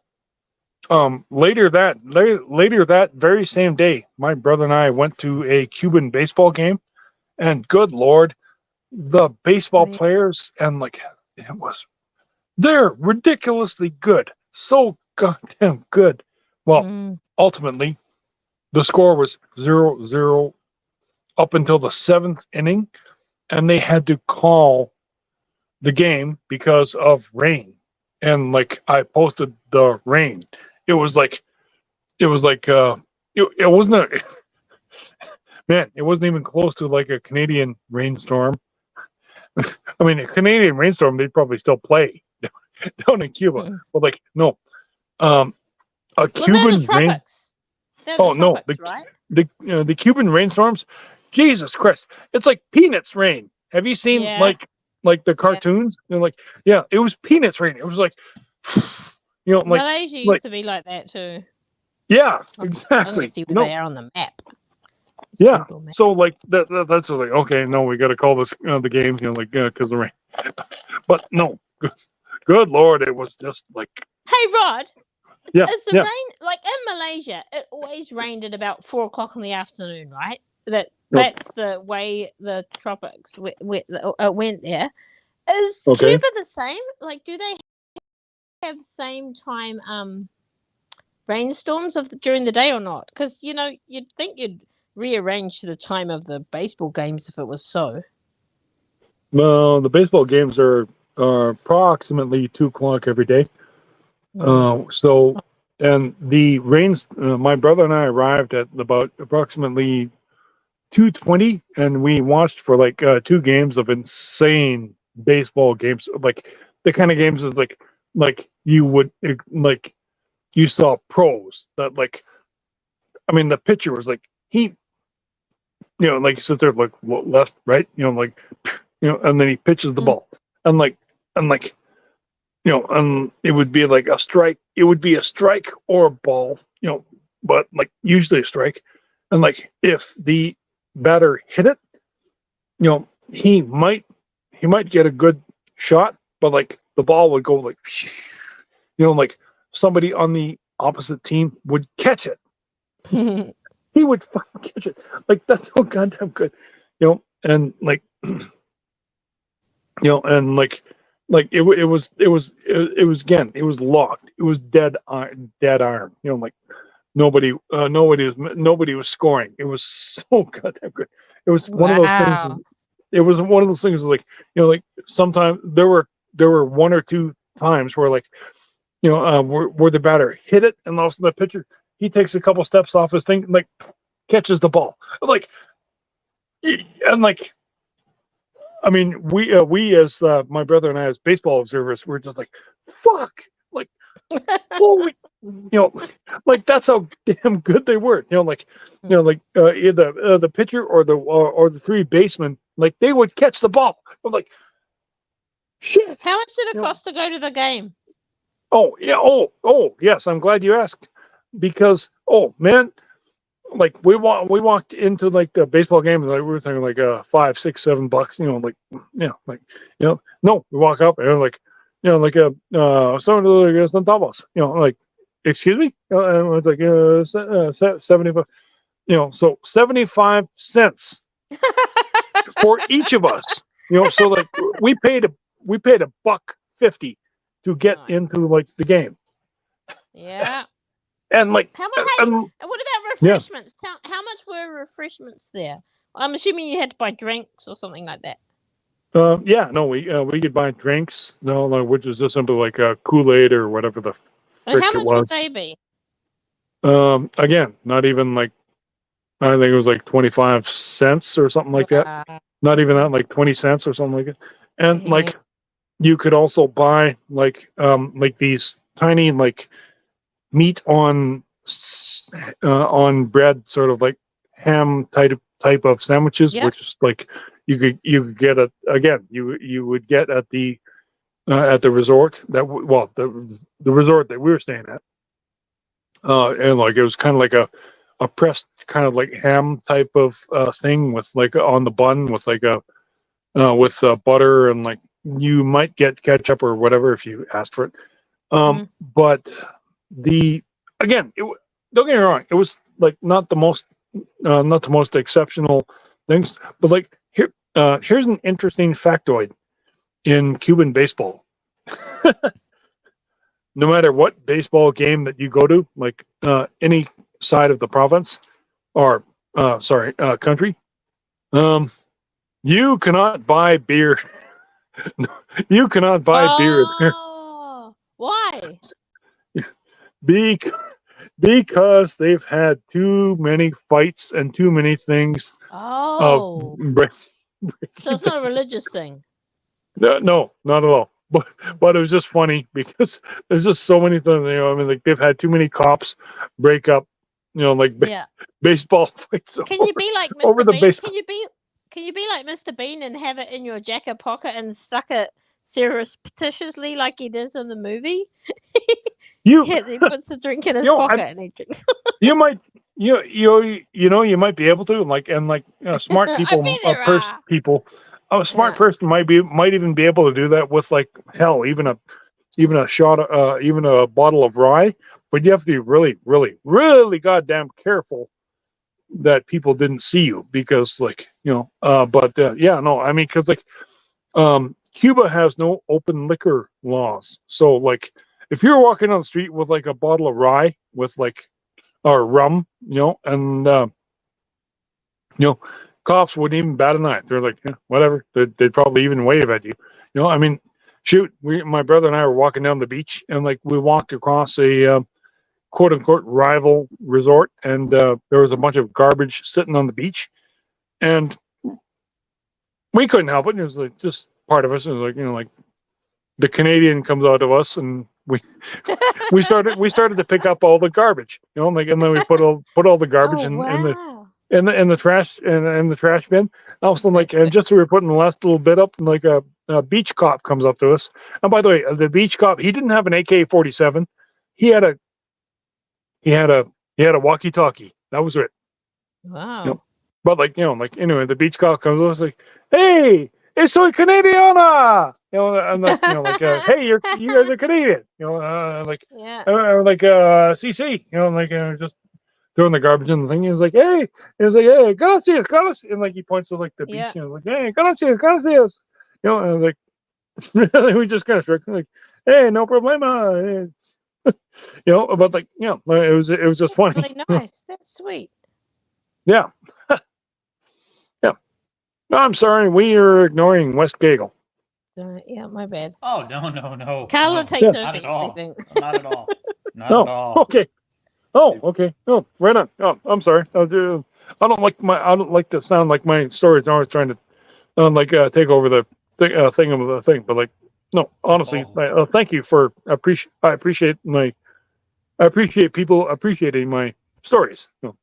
No, when I got something to chime in, I usually try to cut in. Oh, right on. Oh, thank you. Yeah. Yeah. Let's see. Let's go down the chat just to make sure that we're not. Oh wow, We a got lot of chat here. we got Sashi here. We had to do some reconnaissance. Yeah. Oh. We found Sashi was locked in a cellar somewhere deep below the surface of the planet. Ha! In Rod's cellar, in fact. Yeah. Huh. Oh well, that's why I said let's see. Yeah, anti-derivative Jill was wondering why she hadn't seen him. Yeah. Right, we could see him, Oh. but nobody else could see him. He was so sorry, Rod. We hijacked your one and only listener. Ron. Oh no. Oh no! What a crime!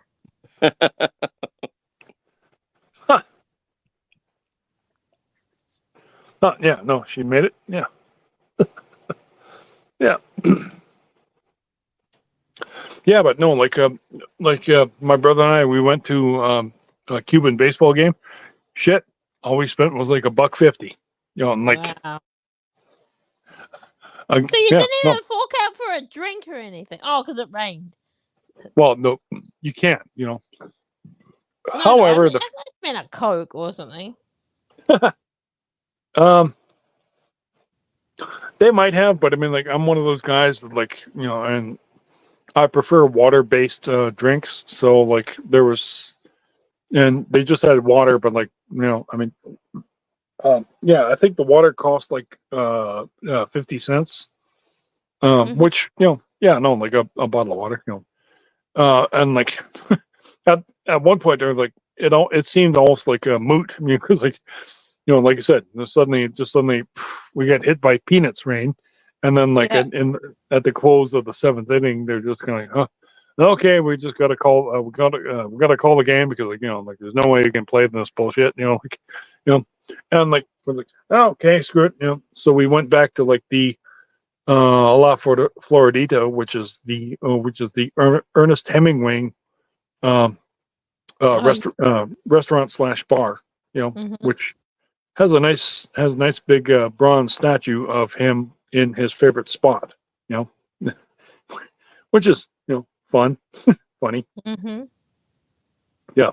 And yeah, no, like for anybody who are not aware, you know, like the La Floridita is apparently the birthplace of the daiquiri. Ah. Yeah. I have no idea what a daiquiri is, but I've heard it said a lot on TV. Yep, it's basically a well, basically it's basically a slushy, you know, right. an alcoholic slushy. Yeah, yummy slushy. Okay. Yep. Yummy slushies. Not sold at 7-Eleven, probably. Yeah. Yeah. Yeah, Yeah, exactly. No, maybe they are. What am I saying? 7-Eleven sells alcohol. Yeah. There you go. Jill loves daiquiris. Which flavor do you like, Jill? There's a lot. You can make it with any fruit, can't you? Yeah. Oh, there we go. Strawberry. Strawberry. No. Tell me how you'd make one. Yeah, you should try it. Get Jill's recipe. You should try it, Carla. Give them to your. Yeah, I don't drink. I don't like the taste. Oh, okay. Yeah, I'm sorry. I'd have to, like, you know, like dig up with, like, you know, my best bet was like, you know, like Google it, you know, but yeah. Rod, you're pulling Google up it. comments on what I put on your channel as a joke.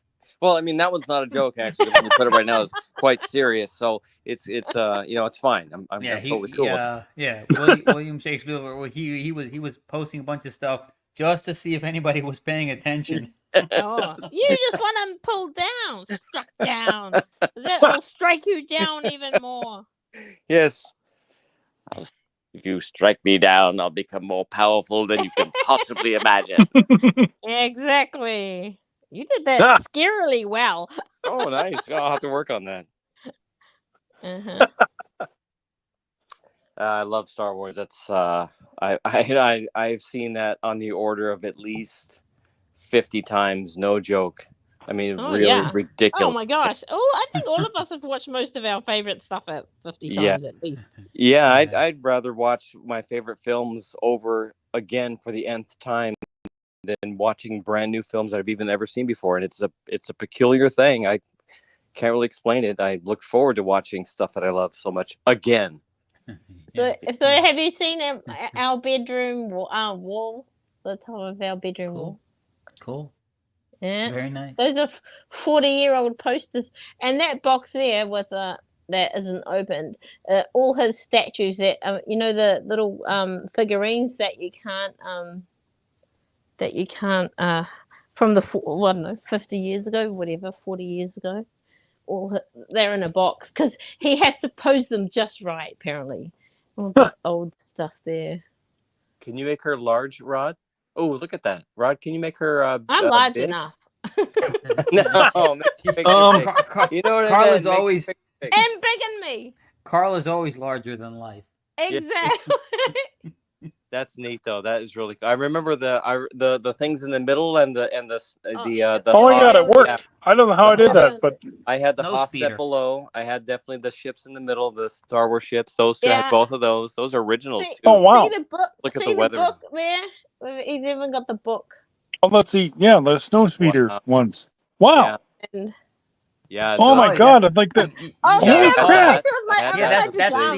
that's the Hoth battle Yeah. scene. It's neat. Yeah. And Wow. the, Yeah. there's two pieces of that will explode. You press the button and they blow up. The thing on the right really? and the thing on the little bridge on the left, they'll blow up. Yeah. It is separable or whatever you call it. Yeah. And there's you can see the lever right there. Yeah, that's lever. it. Yeah, you click it, it goes blam, and the two pieces fly off. And It's that's awesome. an And old guy the other too. bridge Yeah. comes. Uh-huh. Yeah, the land speeder had that. Well, man, I miss all the and toys. there's the Flintstones because that's how old Batman. my husband is. The Batmobile. Wow, look at this. Oh wow, the classic Batman car. I The love that. good There's only one of those Batmobile, That's cars. from Lego. We just got that from Lego. And it was that Lego box there. But anyway, and so those are his posters that I put up after like them being in the storage for like 30 years or something. So. Those are some nice posters. Yeah. Wow, look at So this. anyway, Yeah, the classics. that is the nerd. This is Oh, a nerd wow. shrine. Yeah. The nerd cave. I need to turn my camera off. There we go. Oh. Anyway, that is the end of show and tell. You can make me small again now. Oh, thank you. Okay. Yeah, hang on a second here.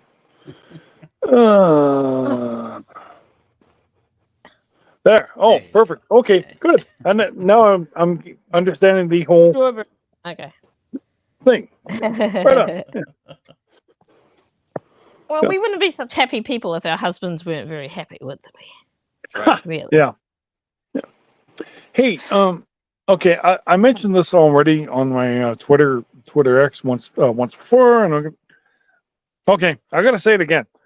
Partly because I watched Back to the Future Part 3, but going back to Back to the Future 1 and 2, did anyone know or realize that Back to the Future is actually a warning about 9/11? Yes, I saw that. I saw that video that you posted. Oh, thank you. It was interesting. That's crazy. I was waiting to see what they said about building number 7. Honestly, it blows your mind when you think about it, how many times they mentioned 9/11. I never thought of, again, you don't think about it like until I have to watch like the movies. Actually, having said that, I think I have to watch the movies to confirm what they said was actually in it. Because you know how sometimes people say stuff and it's actually not true. So I'd have to go back and confirm that those things are there. well, I mean, like when Marty arrives at the Lone Pine Malls, or sorry, see, Twin Pines, not Lone Pines. Twin Oh, yeah. Pines. And like that's the other thing. Twin Pines is supposed to be a reference to the Twin Towers. Towers, and like yeah. and when he arrives, it's 116. And like but like if you look at it, that's a reverse version of 9/11. If you And turn it upside down. yeah, and when Doc Brown explains that take a look at Einstein's clock. It's measured. It's timed to be the exact time of my clock, and like he holds up his clock and Einstein's clock, and both of them signal 911. Well, 119, which is 911 backwards. Again, you don't think much of it, but then and then all of a sudden, like near the end of the movie, Marty runs over one of the pines. So like, my pine, you bastard! Or you son of a bitch! Yeah, I remember seeing that. But then, like that basically, and like at the end of the movie, he runs to the Lone Pine Mall, not the Twin Pine Mall, the Lone Pine Mall, which again signifies the whole. It was the Twin Towers were turned in like the single tower, and also like when he sees everything that happens, sorry, when he leaves 1955, there is a 9 on the side, and there is and the two flaming tire tracks make an 11. And like again, that's just mind blowing. No, wait, hang on a second. I gotta go upstairs. I need to grab the roll of tinfoil. I need a big hat. Yeah. Sorry, it's what? An interesting video. But I never watched the second one. I forgot. Yeah. But listen, folks, I see that we just got onto like the 2-hour mark, and yeah, like I just want to say hi to everybody. Wow. Again, 100%, like 1000%. Thank you to West Kago for coming on, and like you totally added to the stream. Thank you. Also, William Shakespeare, 100%, man. And Carla Burton, always thank you for. It's wonderful to get your views from your side of the planet. It's awesome. You'll never wonder what Carla thinks. Yes, 100%. Yes. Nobody ever wonders. I'm not much of a mystery. Yeah. Cool. Well, good job. Okay, guys. So, have fun. Yeah. Thanks, guys. It's good to see you, and I will talk to you later. Who knows? I have a funny feeling like Spider-Man and I might have a stream tomorrow night. We'll see. Should do, eh? Yeah, exactly, on Sunday night. But it probably won't be too long, or at least with me, anyways, because I've got to work on Monday. So, that's exciting. Are you going to drive a truck?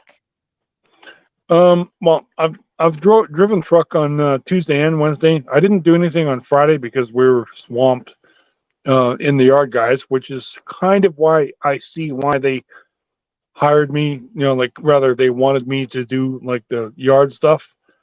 Yeah. But it's still kind of like, man, I still want to get on the road because like those are the bastards. Those are the guys that make a lot of freaking money. I mean, like again, one trip. 5 days running up to the Cone Mine, which is way up on Yellowknife, which is, again, 2.5 days trip. All you're doing, all you're doing is driving. Yeah, guess what? You made $3,000 for one trip. $3,000 for one trip. Wow. Is it dangerous? Yeah. Why is it? I gotta get in is it dangerous? No, just simply because it's long. It's like 2.5 days. Like that's like 14 hours driving 2 days. So like 21 hours driving. So, or no, sorry, 14, that's over 30 hours of driving. So for a one-way trip. Yeah. So yeah, no, Yeah. Yeah. That would be So cool. no wonder where you want to drive. Cool. No wonder you want to. And it's on a What? pretty much what is it? It's kind of desolate road, so you're kind of all by yourself, yeah. Yes, exactly. You're right. Yeah. That's perfect for me. I would love it. I hate people. Really?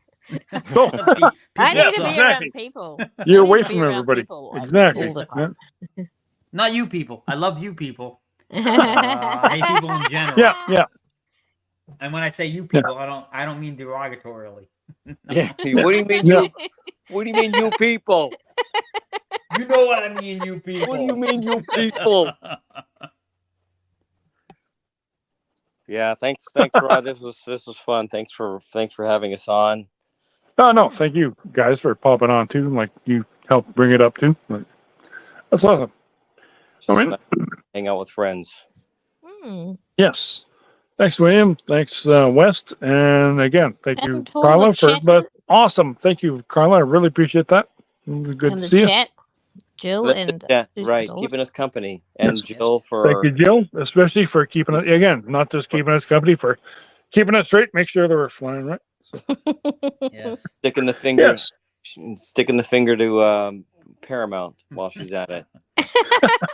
Well, Paramount's been giving the finger Yeah. to Star Trek for long enough, so Yeah, time to give Listen. back. We're paying it forward with the finger. Yeah. Oh, awesome. Well, listen, you guys can hang out if you want in post chat, but like, yeah, no, I'm gonna go straight to bed because like, oh, I'm literally like ready to pass out. So like, Okay. so anyway, you guys all take care, and I'm headed up. See ya. Right, yeah. Bye, everybody. See you guys. Take care. Bye, everybody. See y'all. Bye. Later, all.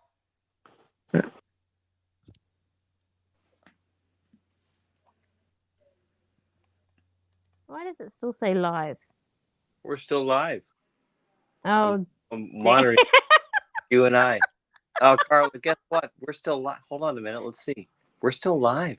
yeah, we're still. Oh, We're Rod. still live. I don't have Rod's number. I have Canadian Spider-Man's number. But it's on my Well, phone. the thing is, we can still keep going as long as if either of us get the duck of death, we're done. Oh yeah. Right. Other than that, Yeah. So. I'll see. We can't. We won't be able to highlight any chats, but No, we could. I keep won't going. be able to be long too. My husband. Oh, I'll see how much my husband will let me stay. All right. Well, I'll hang out with you while if you still want to hang out here for a little while. Oh, I don't have anything really going. It's just a Saturday night for me, so. I'm gonna X Rod, but I'll tell him that. Okay. Sure. And see. And what have you been up to on your half of your weekend? Let's see. Well, last week we had construction issues, which was quite a nightmare, and I'm glad to get past that. At least the stage that we're at. Yeah. For the condo building, and then today, I was on a live stream today, which I don't even really want to mention, because yeah, I used a microphone that I hadn't been using before, and it sucked, and I don't like the way it turned out. Other folks said it didn't turn out so bad, but anyway, it got me impressed. So trying to listen to the replay, and so that's it. Yeah. So Rod was egging me to come on early on, and I tried to tell him privately, nah, I'm just gonna sit in the chat and listen. Then I don't think he saw it, so he asked me again, and I thought, well, yeah, let me change my own mood for the whole night, because I've kind of ruined my own Saturday that way. So he was really kind about that, really nice. Yeah, he's a lovely guy. Yeah, right. He's a good friend. So anyway, yeah, that's about it. Just I feel a little bit relieved just overall that a bunch of things have just gotten kind of accomplished this week. I finished the first stage of a project that I have for the work that I do, which is yeah. So anyway, is that the hardest part of it? You know how when you're doing a job and like the first part's really hard and the rest is easy because it's worked out for you. Well, it depends. In this case, probably the harder part is still coming. This is a development project, software. It's okay. yeah, working with a professor at I don't, you know, he's a retired professor out of something like Columbia University or something like that on the East Coast. I honestly forget which university he worked for or he was a professor at, but he writes custom software, and then I write automation software around that. And Yeah. Okay. yeah, Do you do the flows or something? yeah, let's call it that, right? So his so he's developed a whole new application, and it's been spending a few years on this, and so we're now trying to get this up and running. And this is it when it's when you're dealing with very custom software and you didn't write it yourself, then getting it running can be a bitch. Yeah. And be quite a challenge. Yeah. So, and he's not really a developer, really. He's more of like a mathematician. He just knows enough about development to know how to build, how to construct something, and really and complex too, for that matter. But he's not a classic software developer. So the installer that he gives me, it lacks a whole lot of features, starting with logging and descriptiveness about where it's at in its progress. So when it fails, you don't know where it failed. I have to go figure that out and talk to him about what I think is wrong, and he has to then maybe work with. He's got another developer. Anyway, now I'm getting way down the weeds in the whole thing. Listen, it's fine. Yeah, I'm in. So we're past the first stage where I got his latest build installed, and that's a relief, because now we can move on to the next phase of trying to change the code. So boy, yeah, I'm gonna bore the crap out of everyone. So my husband had to build apps. He had to build apps. All right. He never knew how to build apps. But when he was getting his chemo and he wasn't flying, he had to learn. Oh, so first he started with making forms on Microsoft. Is it Microsoft Forms? Yeah, for Windows. For Windows. Yeah. He was doing something else. But anyway, they just would make a form instead. It was just easier to start with. And then they wanted to build an app. And he had to build an app. Oh, so this is going to be even more boring because I don't know what I'm talking about. Was it for the phone? Was it for cell phones? iPad. iPad, yeah. Okay, so an app. All right. No, all and right. the phone. No, he made it. Right. Dual. It's cross. It's like same platform, really. And so it was for basically pilots to apply for leave. Neat. And they have 5 weeks to apply. 5 weeks a year to apply for leave. You know what leave is? Like holidays. Yeah. Holidays. Yes. We call it leave. I don't know. No, that's good. Yeah, that's good. Okay. Yeah, and so he had to like basically a guy would log in. It would tell him how many weeks it was. He'd pick, because you have to pick a week block each time, and he made he built it. It took him a month because he didn't know how to build an app. Not bad. Yeah, from going from zero and building an app in a month, not bad. Well, it tells you. Go ahead. Sorry. Go ahead. Oh no, I was going to say, and he built an app for his app to do with the leave balances or something like that as well. It was like he was explaining it to me. I have no idea what he's talking about. I don't know anything, but I just look interested because I was really happy for him that he did it. But it was like you can speak to me in another language and I would have been just as happy for you. That's great, though. I mean, that really shows. And was he not a developer before this? Was this the first time he's even tried to? He likes computers. And so he's good at computers. Like basically, when the computer breaks, he goes away for like 4 or 5 days. The computer always breaks on day 1, and my children are told there's no computer till Dad gets home. All right. Having said that, nowadays he can remote in. Yeah, sure. But yeah, so he knows a lot about computers. And he always helps with his work with the IT stuff, even though he's not an IT guy. And they even had people who do apps for a job come in because Paul was like, "Oh, I won't be able to finish it," and it was like, and so they had people come in, and the guy was like, "Oh yeah, we don't really use the software, but yeah, what you've done is really good. The hardest part is the last part, probably, the fiddly bits." And they didn't help at all, and that's their job. But yeah, so he did an amazing job. He's so awesome. But yeah, and I don't understand anything. Well, that's interesting that to see to hear a story about someone who having a base understanding of computers and is very important, particularly the part about, well, what that gives you is no fear.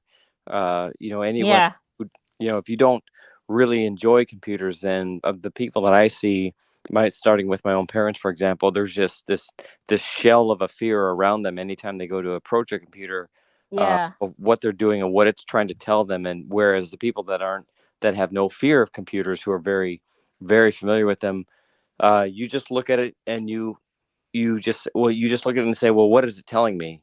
I'm always Yeah. I say that because I constantly say to my mother or my uncle, what is it saying? Just read what it says. Don't be Yeah. afraid, right? Yeah. We have to get through this. So you start with that, and then you say, look, I'm just going to go learn how to uh, uh, create tools for this thing based on the way that its instruction set. What can I use to speak to this thing? And Yeah. if today you could spend no more than a month, if you're comfortable with computers and you're past that stage as a person, and it only takes you a month to actually build an app. And that's pretty amazing. That's come miles away from where we I'll tell were you what though. decades ago. Yeah, he had to watch so many videos on. Okay, that's fair. Yeah, that's fair. Like the people. We are so thankful. Well, he is. So thankful to the guys who build apps and they make videos on how to build apps. Yeah, And he sure. would just watch YouTube on like 4 times speed, or Yeah, something like right. that. Me too. Yeah, always. You know what? So good on Super high. everybody who puts on, and even I mean, like I don't work on a computer, but I've had to fix my dishwasher, and guys have put on videos on how to fix your dishwasher, and I've done it myself. So like I know YouTube is censorious, but it's also got amazing people who have like put so many cool things on there to instruct you how to do stuff. Yeah, it's you're absolutely right. I don't know where I would be without YouTube anymore, with Mm. the instructional information and the news and techno. I watch on average at least one technology video per day at minimum. Oh yeah. Right? Why? Yeah. Just to keep Why? up? To keep up? Well, my background was IT and development, high-end IT for, oh boy, almost 20 years. And I started in computers when I was about 11 in the early 80s, and I started after getting past the video game stage, I started hacking video games, and then I started and then I started collecting, and then I joined a group of punks, and Yeah. we would just we would hack video games and trade video games, and then I learned how to, and then I started coding at about the age of 11 or 12, and Yeah. then the first big application I wrote was a database to track all the video games I was hacking and collecting. Oh yeah, and that was awesome. it was awesome, and You that were was the the fun wild. thing. You were really at the Yeah. wild frontier, weren't you? Oh, it was a blast. Oh yeah, I had a 300 baud modem way back in the day, and then I moved to a 1200 baud modem. I did literally hack into a few BBSs. BBSs predate the internet that we know of, but you dial in on a telephone line and call. Oh yeah. Right? Remember all that? Hey, Call I in. watched WizKids. Yeah. WizKids. You know. Yeah, so there you call into another phone line, and there would be a BBS, a bulletin board system, and it was usually it was text based. I don't recall. Well, when I was doing it, none of these were graphics based unless they made graphics with text characters. But yeah, it was all text. And I did, as they say, quote, hack into some, and that's a matter of getting. Usually, you consider you hacked into something if you track down a phone number that wasn't listed, and you somehow figured that out. You call that a legitimate hack. And then if you get into it somehow, usually based on somehow getting lucky and guessing the password and the username and password combination to get in. And I did actually do this, as I recall. I think it was twice in total in my life that I got into a place that I wasn't, I didn't belong. Yeah. And Man, so that was pretty cool. Sent Yeah. the adrenaline. Was the Yeah, adrenaline well, rushing through you? it was not at the, I was a teenager, so no, it was more like you're Oh. living the movie War Games for real. Yeah, That's what it was. yeah. Yeah, to me it was. I wasn't afraid that they're going. I knew they couldn't track me down. Like they're not going. They don't know who Yeah. the hell I am. They're not. Yeah. And I'm not doing anything malicious. I remember one of the sites for sure. I got into. I'm looking around and going, there's just nothing here. It was some industrial site. It was garbage. It was just nothing here. This is not even Wow. fun, right? That Other is than very cool. But the whole thing about creating hacking games was fun, and that was more fun than playing the games. So we would spend our time cracking games, and then I was working on my database, and my database had a beautiful printout on the Commodore 64, and it had beautiful, it had beautiful screen printout and beautiful printouts on the paper printouts with pages and organization, and it was just I loved it so much, and that was and so development came out of that. I mean, what would have been probably better for me is if I'd gotten into trying to develop a game, because game developers, generally speaking, in my opinion, are the best developers there are. The kinds of things you have to deal with in learning how to develop a game are just, you can apply that to just about anything, anywhere. Everything else is almost, subservient to what you have to learn as a game developer. And I never did that, so that's where I kind of screwed up. That would have been slick.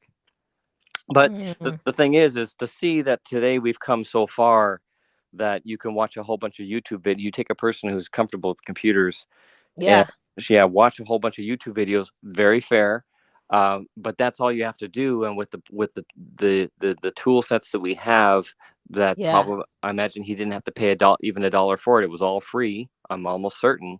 Compilers are free, and really good workbenches are free.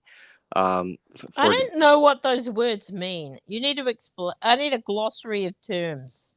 Well, it's so let's say you've got a development environment. I said the word workbench, but let's call it a development environment. It's like if you walked into somebody's garage where they're building stuff, and they've got a giant tables, but physical tables where they put stuff like gears and whatever else, and they're going to assemble these things. Yeah. Software development is similar. You're going to have a giant screen on your. You're going to be looking at a giant screen with all kinds of different separate files, and each file has a purpose in your project, and ultimately you have a compiler, and the compiler basically grabs all these files, and that's going to be described in let's call it a manifest that says these are all the pieces that you need to your project, and it's going to you write these things in human readable context, words and commands, right? And it's going to smash that down into a fraction of its size into machine code, basically, that the machine can actually run. The machine actually doesn't run what you write. Well, I mean, let's say I'm getting into an interpreter versus compiled code. So now I'm getting off the beaten path here. I'm going to make this more confusing. Let's say in the old days, real basic for Carla. Real basic. We'll go back to the old days and say that if you write a code that you can read as a human can read, the computer cannot read that, and so it smashes it condenses that down into if you tell the computer go print something on the screen, and this takes 100 characters on the screen for you, Carla, to read that. The computer doesn't need 100 characters to know what to do there. The computer only needs a handful of characters. Oh yeah. The compiler turns what Carla reads into what the computer reads, and slams the translator. Yeah. But now moving forward in the future, computers are much more complex, and we do actually have languages that technically aren't really compiled, and things like the .NET framework is kind of pseudo compiled, but the original code is still actually there. If you pull up a decompiler, you can read it. Then there's things like completely interpretive languages like Python, for example, which can or cannot be compiled. You could just run it. Yeah, you can. It's a game, isn't it? Python is a great language. It's the one that most people recommend if you're brand new at coding to just go. Oh, really? That's interesting, because I've got a 12-year-old who wants to learn to code. Yeah. And everybody says C++ or something like that. And I keep asking people, I'm like, Are you doing coding? What are you doing? What are you doing? Just because you know why? This is him. Because his dad did it, he wants to do it. That's a good way. I mean, that's good motivation right there. And he's detail. My dad, Paul, he's detail oriented, and so is my son as well. Well, one of my sons. I didn't know my own father. Oh, good night, Sashi. Sorry. I know Sashi left a message for me, which I read a few times. I couldn't quite figure it out, so I have to ask her when she gets back what she meant by that. Going through with the AFC server, it's very old, and I had to figure out which gods to offer sacrifices to. I'm not sure what he was talking about there. So yeah, sounds like a computer. Yeah, right. Antiderivative. So Jill, I'm sure, knows Python. Python is cute. You have to worry about much of it. Python is a really interesting language, which, by the way, is ironically named after Monty Python, the developer. Oh, no way! Yeah, the developer is such a fan of Monty Python, which I thought was odd because really, when you look at what Python is as a language, it's an extremely versatile language. I mean, it's so versatile. It's like having a Ginsu knife with no handle.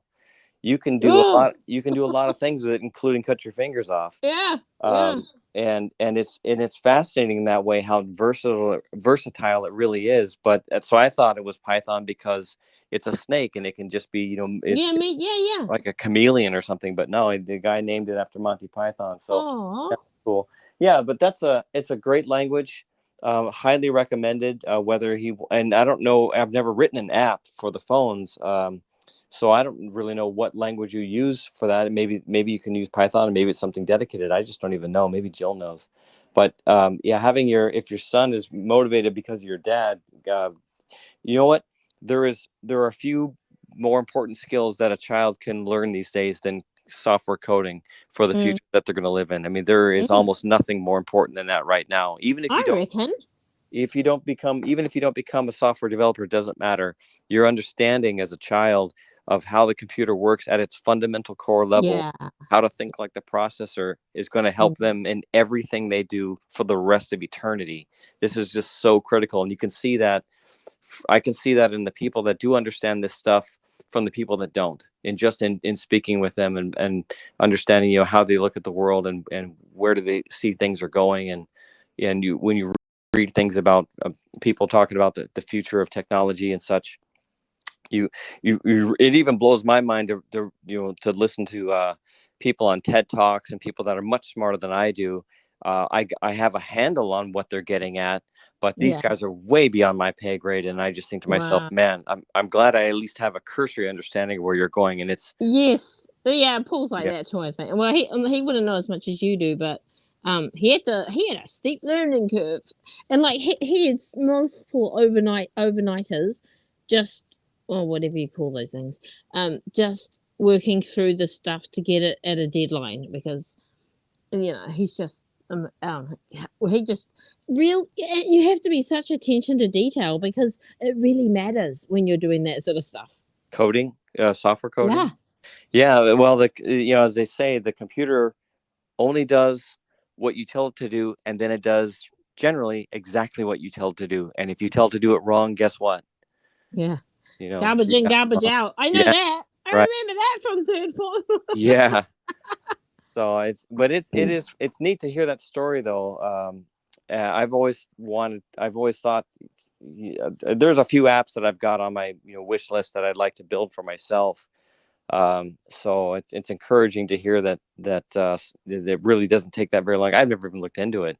There's just always so many. There's another. Remember, he did do forms. Remember, he did do forms. He did, and first, he did like the first. So I think.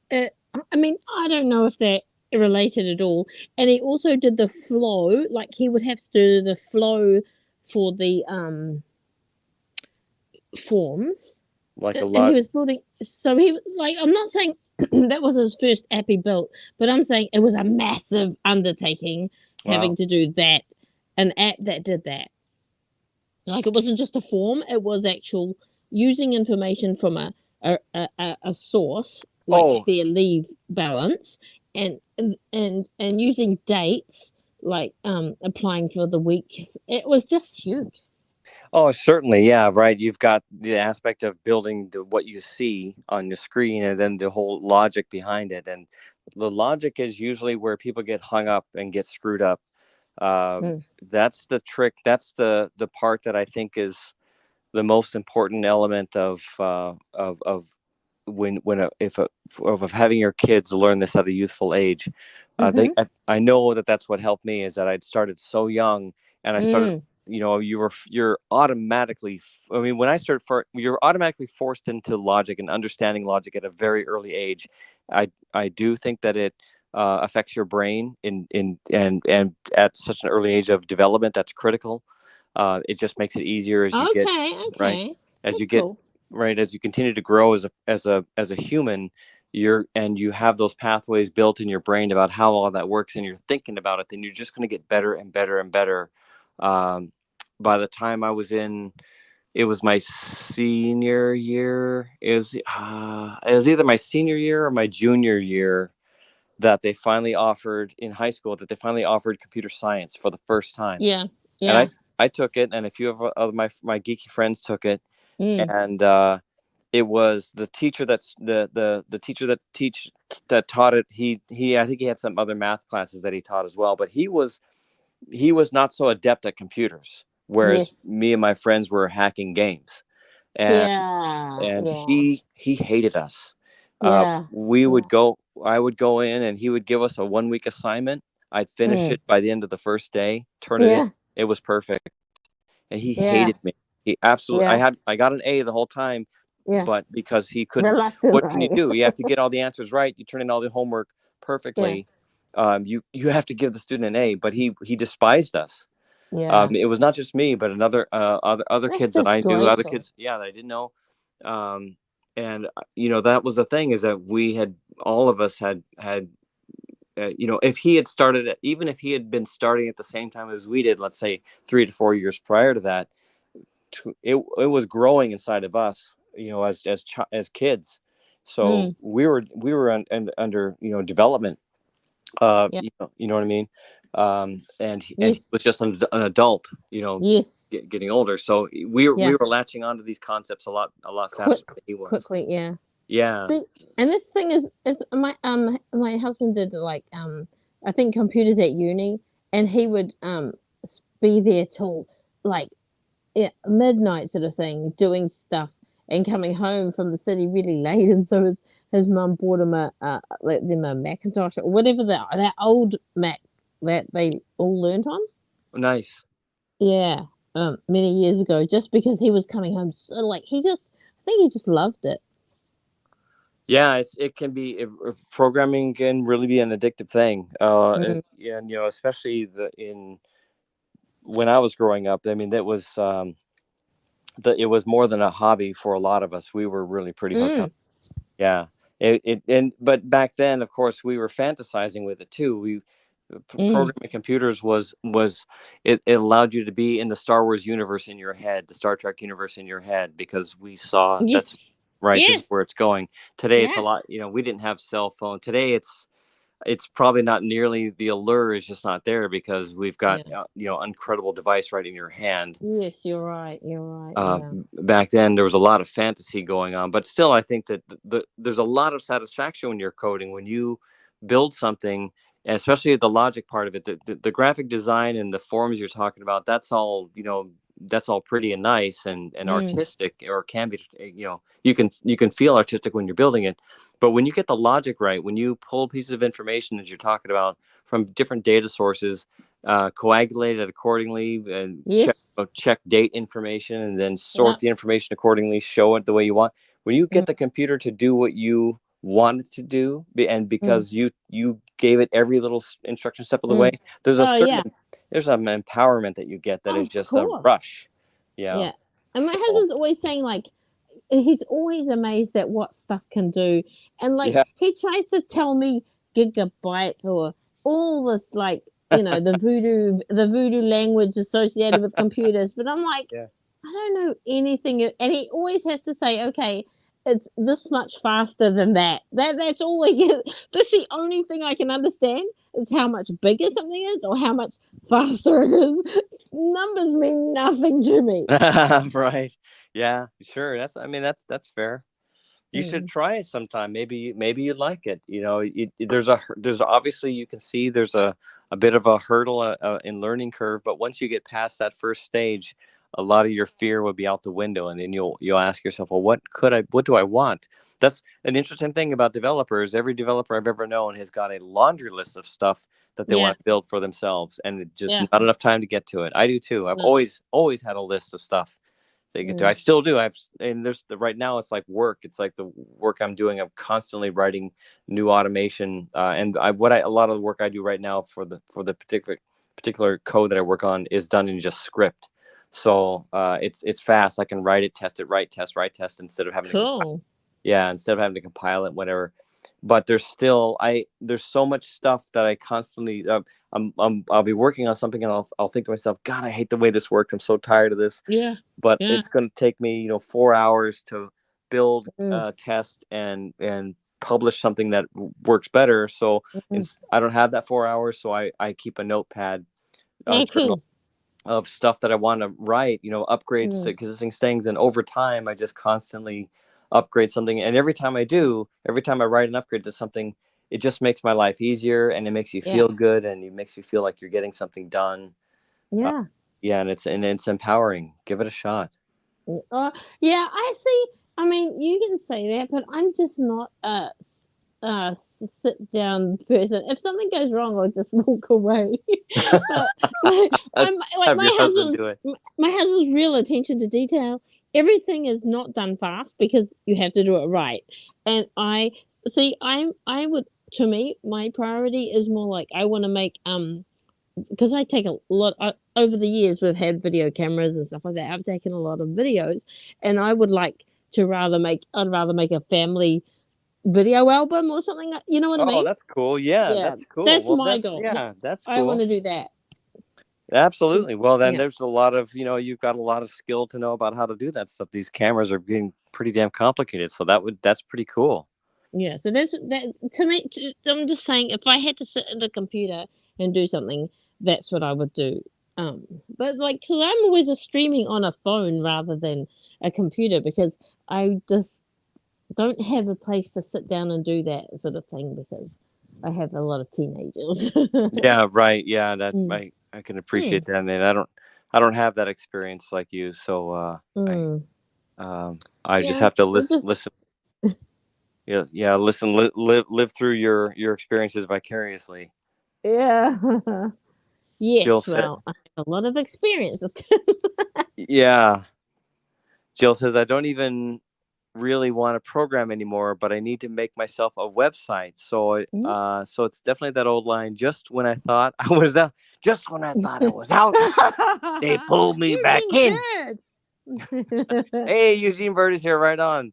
Says, can you see this? Can you see this, Carla? I mostly write data. I don't even know what that is, a data loading application, but I write enterprise application templates. An entire app out of the box with UI and C. Well, I don't know what that. You have to read this. He's not even talking English anymore. Okay, I'll read Eugene Bird stuff. You read Jill stuff. So Jill said, we already read Jill stuff. So Jill, that's a funny thing from Jill said. Eugene says, I mostly write data loading applications, but I write enterprise application templates, an entire app out of the box with UI in C# that others can use so they don't have to write the boring parts of the API. Oh, yeah. Wow. And the UI. Yeah, Eugene Bird is an enterprise architect. That's his title, at least. I've seen that somewhere on maybe his profile. I don't even know what that is. It's like high up there. It's you don't enterprise architect is you don't walk out of college being an enterprise architect. You work toward that. So so basically the knowledge, the stuff that Eugene is working on is stuff that other people will then use below him in skill sets that have not achieved that. So it takes more than a month to learn his stuff. Years, careers. level. It's architect is a career level achievement, really. Okay. And I mean, he is most certainly well beyond the skill level that I ever achieved myself in coding, without a doubt. I worked with architects in the company I work for, which I've been very pointedly trying to avoid saying on live stream. I just don't want people to ask me about it. I just don't want to spend time on that. But I've worked in one of the top 5 largest companies in the world. Was where I spent most of my career, and I worked with. So you worked for Disney, eh? Oh. It was not. No, it's not Disney. No. I didn't work at Disney. No, I will definitely. Although before they wrecked Star Wars, I would have loved to work there because I've been there many times and it was fun. But I hate that company now. They've ruined the world for me. I can read Jill's chat. There she you go. LOL. And then you can read Eugene's. So Eugene says, I hope we don't get Star Trek computers before we retire. I need the. Wait, I hope we don't get Star Trek. Oh, right. So he's saying, I hope we don't get Star Trek computers before we retire. I need the work. And what he's saying is, and then he says, don't say that. Coding skill doesn't matter. It's what you achieve in functionality. Well, yeah, that's true. But if you don't have the coding skill, how can you achieve the functionality, right? Or even understand what you could achieve in the first place. There you go, right? Yeah. What do I code in, William? I didn't say, Eugene. Mostly right now, the code for myself for my own tools I'll usually build in C#, and I've been playing around a lot with Python, and I really want to spend more time in that. I just haven't had the time to build a project, and I don't. Then the work that I do for my little business that I have is actually mostly in NT Shell, which sounds like it's insane, but NT Shell actually has a very strong language behind it. It's cryptic as all hell, which kind of makes it fun, but it is all object oriented, and it's pretty bulletproof for what it is, and it's just fast. And I've been lazing. Look, there's a saying I loved from the guys that the developers I worked with at my company, when I was in the corporate world. The best developers are the laziest bastards in the world. Why? Because they don't want to do anything twice. Oh, yeah. So they build it right. They build it right the first time. Yeah. And I always love that. I mean, and it's actually not really true. It's more like of course not. Right. Usually they actually build crap and they just ship it to get ahead of your competitors and let work out the bugs in the post, and it's kind of screwed for the world. But anyway, I wanted to get back to one thing that Eugene said, because it was funny. I hope we don't get Star Trek computers before we retire. I need the work. Do you know what he's talking about? No. AI. Oh, okay. Yeah, and it's serious. It's very serious. There's already lots of discussion going on about how the end of development is near. That's what they're saying. And I mean, they've been saying this for about a year. Well, I mean, they've been saying it for a long time, but it's all been a bunch of bullshit. But even as recently as last summer, this theory has been coming around. Well, now it's actually starting to look fairly realistic. And I sit there and I say to myself, well, at a certain scale, we can see that happening. Someday your husband won't need to write an app because he can literally tell ChatGPT or whatever. No, actually, he did use that. He used it, but well, there you go. Partially to get. It would be wrong. It would be wrong. Maybe. Yeah, that's today, least, right? Yeah, fortunately, So, which is good because it allows him to learn. Because here's the problem: today it's wrong, but it's getting better. Yesterday it didn't exist. Yes. Today it does exist. And it's wrong. Tomorrow it won't be wrong. And society, I'm afraid, is going to go backwards. We're going to be right. We're going to be living in idiocracy before we know it. The movie Idiocracy. You know what? The schools are already producing Idiocracy, right? They don't totally. Because when I see what my kids, like seriously, I do hardly any schoolwork with my kids because I'm always like talking or going out. You're with us. We do social. I know. I just take them to as many activities or social things that they can because why not, right? And one spends ridiculous amounts of time on the piano and like nice. obsessing about musicals. But anyway, and then they like do these tests and they do really well in them, and they've done no study for it at all, because I said to my kids, we are very language. Our household obviously is a very language based household. We talk a lot, we discuss topics a lot, we discuss storylines of movies and TV shows. We say why this works, why this doesn't work, why is that funny, why, we just do that all the time, much to their disgust. But and their dad is good at math, so I'm like, sit there with your dad and do this math when it's hard. But and they just pass what they sit, because that we live it. Right. Yeah. Did you read what Jill said? She's doing her video, and I'm gonna. Oh, come on. But yeah, so anyway, no, I mean, we do schoolwork. There is set work, but we don't do the New Zealand curriculum. So we do American stuff. Oh, wow. Huh. And we're not caught. We actually do the basics rather than all the other, because we're going out all the time doing activities. But yeah, we do the basics, and that's all they need, really. Andrew Derivative Jill says, thanks, Carla. It's easy but tedious work. Listening to you and William is making it more bearable. And this is my warning. And Eugene says something later on. That's your job. Oh yeah, my phone has a lot of alarms on it. So if I just jump off, it's because we're screwed. Oh yeah. Well, I don't. So sorry in advance, everybody. Yeah, and if Carla jumps off, so am I, because I'm not going to run this as a one-man pony. One-man show. I'm not that talented. That was a sweet comment from Jill, by the way, to say that listening to us is not scratching her ears out, but in fact it's helping her work, so that's good. Yeah, but Eugene said above that, he said he doesn't think it can replace you. Yeah, I hope I hope so, and certainly the current iteration that we have does not show signs that it can. The fear that I have is that, like I said, we'll go back to in January of 2024. In January of 2023 is when I first heard about ChatGPT, and as soon as I did, it was like you hear the record coming across the track, and everything stops, and I thought, what is this? And as soon as I looked into it, I thought, we're fucked. Oh boy, this is for real. This is for me. I've been checking myself, going, is this for real or what? And then and then we went through phases of, and so before that, so it's kind of like,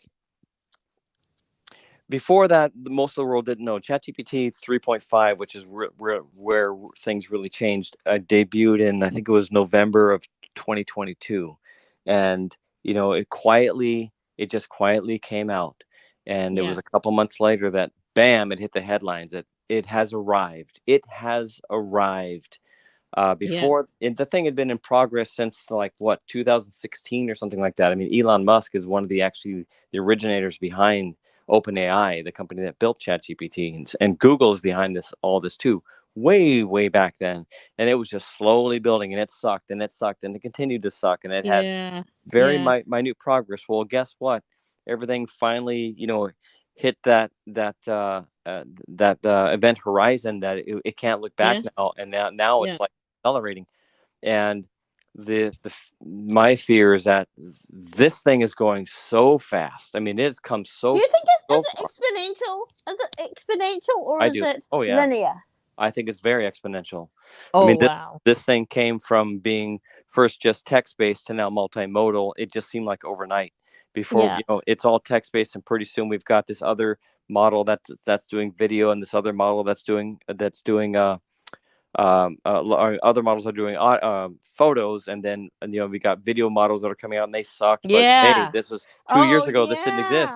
This this is just like Star Wars Day in what was it, May 24th, 1977, whatever the day that Star Wars came out. The world was different before Star Wars arrived. It was just different, and people looked at the world differently. You're right. And after that, Star Trek. World changed. And Star Trek too, though. Yeah, that's right. No, you're right. Absolutely. And so this is just another one of those epoch events. Is that right? Epoch. Yes, yeah. You're probably right. This Can is you another one. explain?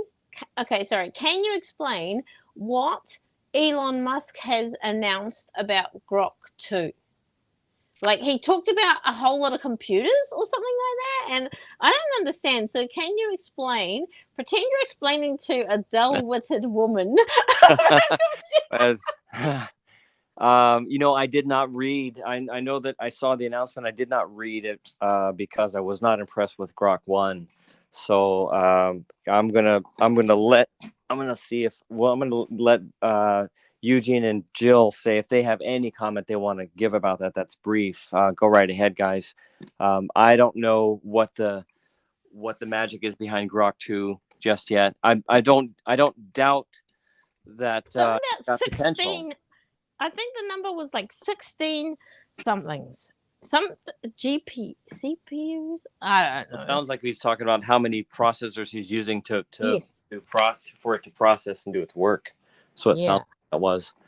Let's see if Eugene has something here. Let's see if here. Let's catch up on the chat for a second. Eugene asked you a question? Do you make students play the C.F. Hannon exercises, Carla? No, they just have a teacher. They just have a music teacher who has taught all of my children. So she's taught all 8, and she lets them like sort of. She wants to find out their interests. So I said, you know what, my kids really love Disney movies and just movies and stuff. So she got Disney songbooks, and they learn Disney songs, or like some of my kids learn Pirates of the Caribbean. Some of them learn Princess and the Frog music, and I love that. That's one of my favorite. Yeah, that's a great music. It's got great music in that. Which one? Princess and the Frog. Oh yeah. That, on the other side, that's what one of them is learning at the moment. Friends on the other side, and he learned to sing, a Hunchback of Notre Dame song, but I'm not sure which one it was because I don't know. So I am not into music. I do not have one piece of music on my phone except a bubble song for my toddler grandson. I just don't like music. And no, having said that, I don't like the right music that you can play when you have 8 kids. So I just don't listen to any music. Wow. Yeah. And so these children are all learning songs. Yeah, so that's what they do. Sorry, that's really long. But I don't do the grades. I always thought I can't imagine anything worse than having to sit grades and playing the same thing all the time just to pass a grade. Stuff that for a joke. So they've all just learnt what they want. Yeah, that's yeah. Go ahead. No, go ahead. No, some play jazz piano, some play Downton Abbey, some play musicals. Just the whole lot of he's got them on his channel, his Chicago music and all this other. They all have their different things they love doing. So I'll let them. Absolutely, yeah. Let them find what there's. I mean, there's so many types of music because we create we have a lot of different tastes. That's awesome. I think it's fair enough that they all find what they and work on what they gravitate to. Yeah, I mean, that's going to give them their motivation, right? My mother raised me on musicals. It was the only thing we could afford as entertainment, and it was at we would go to a local high school. Yeah. And there was a high school, like high school theater troops in the city that would always perform at Jordan High School in Southern California. Mm-hmm. Yeah, and so we would go there, and the tickets were inexpensive. We still sat in the balcony, but I got to see all these musicals growing up, and at the time, as a little kid, it was just you were just something to do. It was at least something to do with my mom, and we didn't. That was the entertainment we had. But it was you'd still be fidgety and sometimes bored and whatever. Yeah. Well, the weird thing is that I'm such a musical hound now. I'm absolutely I mean, I have hundreds and hundreds of CDs of musicals, multiple musicals of certain of my favorite ones. I'll have I think there's at least one musical I have at least six different variations of. Musicals I have in different languages. Yeah. Yeah, I used to be a patron of the local theater in Seattle, the off Broadway Yeah. Fifth Avenue Theater. Yeah, where you'd spend like $150 a year as to be a patron. In addition to having I would buy a season ticket orchestra seat. Yes. Yeah. Yeah, and then being a patron meant that for every show you get to go for one of the rehearsal nights. And then well, I was like usually like a Wednesday or Thursday night they'd be running a rehearsal before the run of the show started, and so you get to see them rehearsing for about 2 hours, and then we have a discussion with the manager of the theater. Would discuss the background of the musical and whatnot. Wow. And then we'd have a Saturday afternoon where or Saturday morning, which we get to go during the run of the show, where we'd show up and there would be free coffee and donuts, and then we get to go behind on the stage and under the theater to go see all the props and everything. And Yeah. that's what you get for being a patron there. And I did that for many years. And I mean, I would just go because it would just get me all emotional, and I really get choked up watching these musicals all the time. Wow. So love that. And all of that coming from, I think, the exposure as a kid. So see, I can't stand. I don't mind musicals that are like Oklahoma, where they talk and they sing. But I was like, I had to because my kids are in all the musicals, and sometimes they're doing lighting, sometimes they're doing the sound, sometimes they're and they help set up everything and stuff, and sometimes they're in the plays.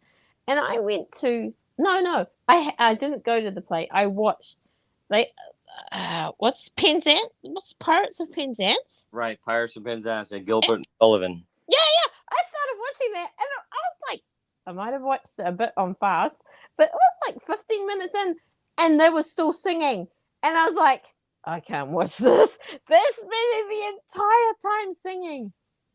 So that is how what do you call it? Uncultured color.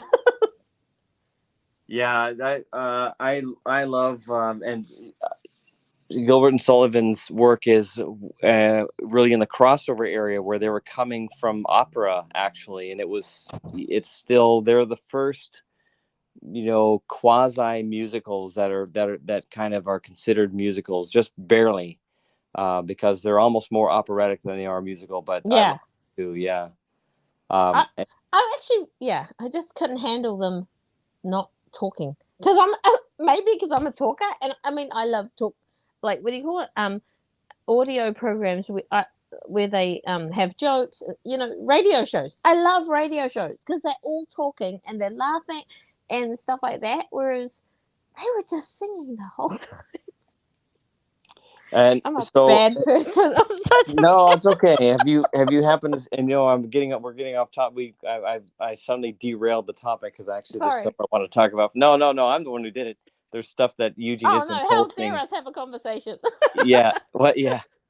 But there's stuff that Eugene Bird has been posting that I meant to go back and talk to, but that was before I derailed the whole conversation into music and musicals, I was asking you, and then we get into music, and here we are. Now we're talking about pretty soon it's world events. Have you ever seen the musical of Les Miserables? No, I haven't, because were you on the screen when I was saying the other day that I listened to the book? Oh no. So yesterday I was saying I've listened to the book, and it was so traumatizing for me that it took me months to just months to get over the part of her taking her teeth out, getting her teeth pulled, and it took me months and months and months to not like get really upset about it, and basically in the end I had to justify to myself that was poor writing on his part, because the people asked for $40, the same, and that's exactly the same amount the man was offering for the teeth, and that's really the only way I could get over it. So Wow. and I decided I don't think I could, and I wept and wept and wept at the end of the book. I just cried so much. Yeah. But I decided I couldn't watch the movie because, would I be re-traumatized again? I haven't even watched the movie, which is a crime because I've got it on Blu-ray. And but the thing is I've listen watched to the book first. Well, so was going to say is yeah, I will. I do need to do that. And I think after you were talking about how difficult it is to read, and I do want to do that. I do want to do that because I think that might be easier for me because I know it's a thick book, and I've seen it.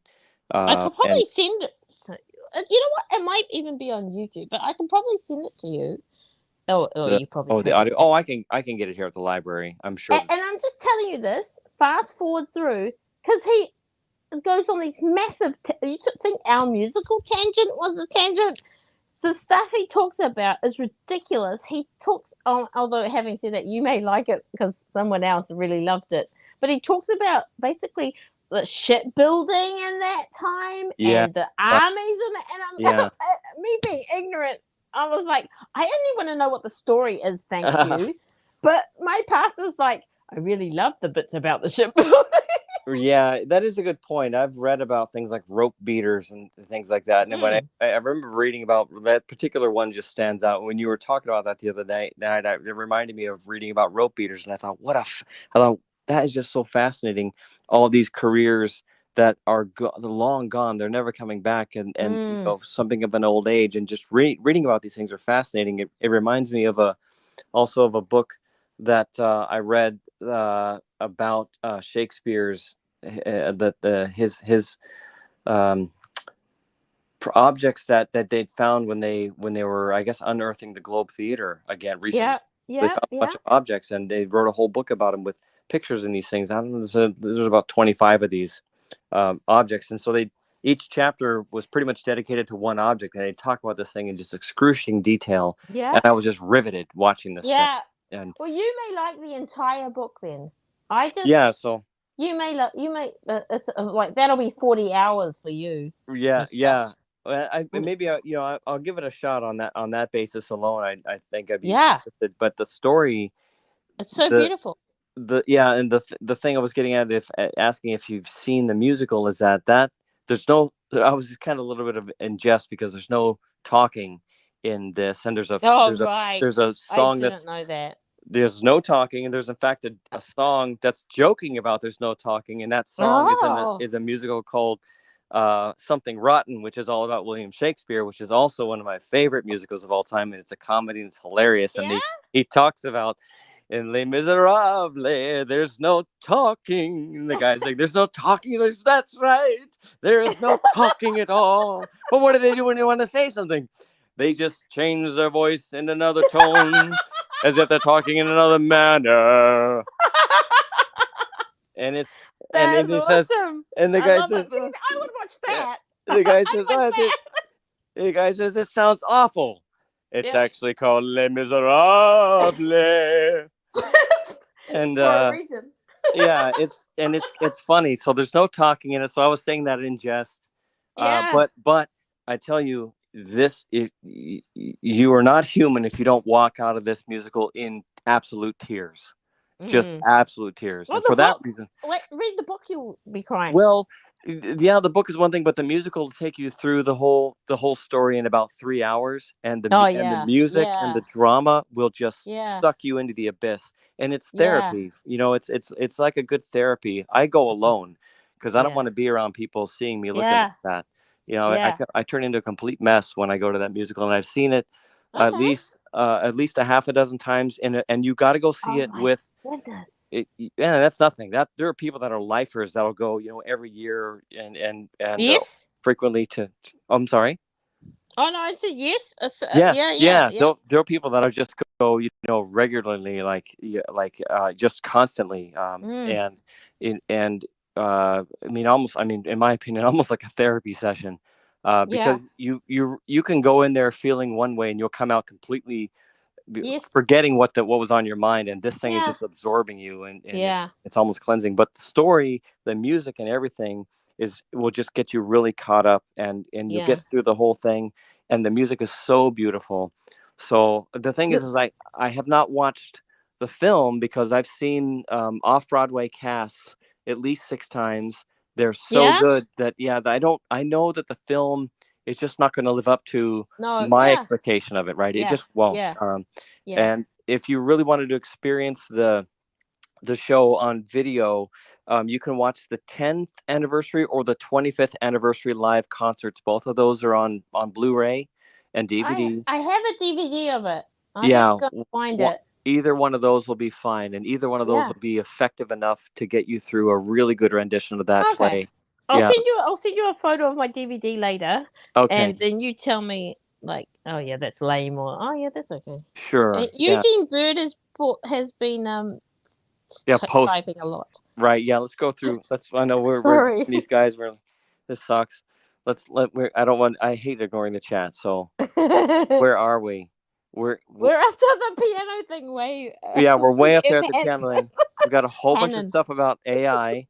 All right, that's going to take over the world and ruin everything. We know that's true. No, it's not.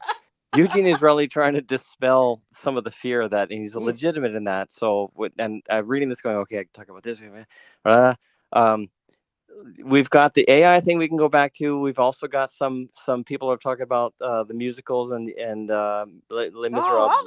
What do you want to talk? Where do you want to go with this? We can talk about music. We probably talked about scary stuff enough. Yeah, and I don't know how long I've got before my first alarm goes off. So I'll make one. I love Disney songs. I'll make one comment about the AI stuff, and we'll get off of the thing for a second. Okay. We'll get off the thing for the night. Just right. Yeah. Eugene does make one good point that he says that the problem with GPT, the Chat GPT, is that it's a next word predictor. It cannot come up. It cannot come up with anything new. I'm gonna put an extra point on that. Chat GPT. Let's say that it can't really invent anything new, at least so far, not really. It does seem to be changing a little bit. There's apparently a lot of they're having it write its own research papers and coming up with new stuff. So we're going to have to put an asterisk by that. Which is a little bit scary, yeah. But we got I don't think the world is dramatically going to change in our lifetime. But I have to be hopeful in it. Otherwise, it's despair. Yes, you're right. That's a good point. Yeah. So let's playing music as the Titanic goes down. Yeah, right. Exactly. Yeah, I mean, might as well go for that. That's all we got left. Let's see. Eugene says, I understand Carla went to watch Les Miserables with his daughter, and we were surprised by Hugh Jackman singing. Not what he was expecting. Hugh Jackman was a musical singer, I believe, before he got into Hollywood. He might have done some Hollywood first, but he's actually rather famous. He's famous for doing. You maybe even know this better than I do. He was famous for doing Oklahoma, being the lead role in Oklahoma. Oh, that's right. And that's when he applied for his Wolverine. When he applied for Wolverine, he was curly while he did that. He said he did the audition with a cap on because they said take the cap off, and his hair was all curly. Put the cap back on. And he was also very skinny. He was still weightlifting and doing all kinds of. They had to apparently have padding for him because he wasn't bulked up enough during the early filming. Yeah, of the first X-Men, he wasn't quite bulked up enough, and only toward the end of it, so they had to have fake padding on him. And apparently, he's still a skinny kid, skinny guy. But yeah, he was a big musicals guy before Les Miserables. But if I'm also not Russell Crowe playing the policeman Javert. That just doesn't work for me. I mean, he was let's see, was he not in? Didn't he do Phantom of the Opera, the film adaptation? Oh, I don't know. Let's see. I'll look into that.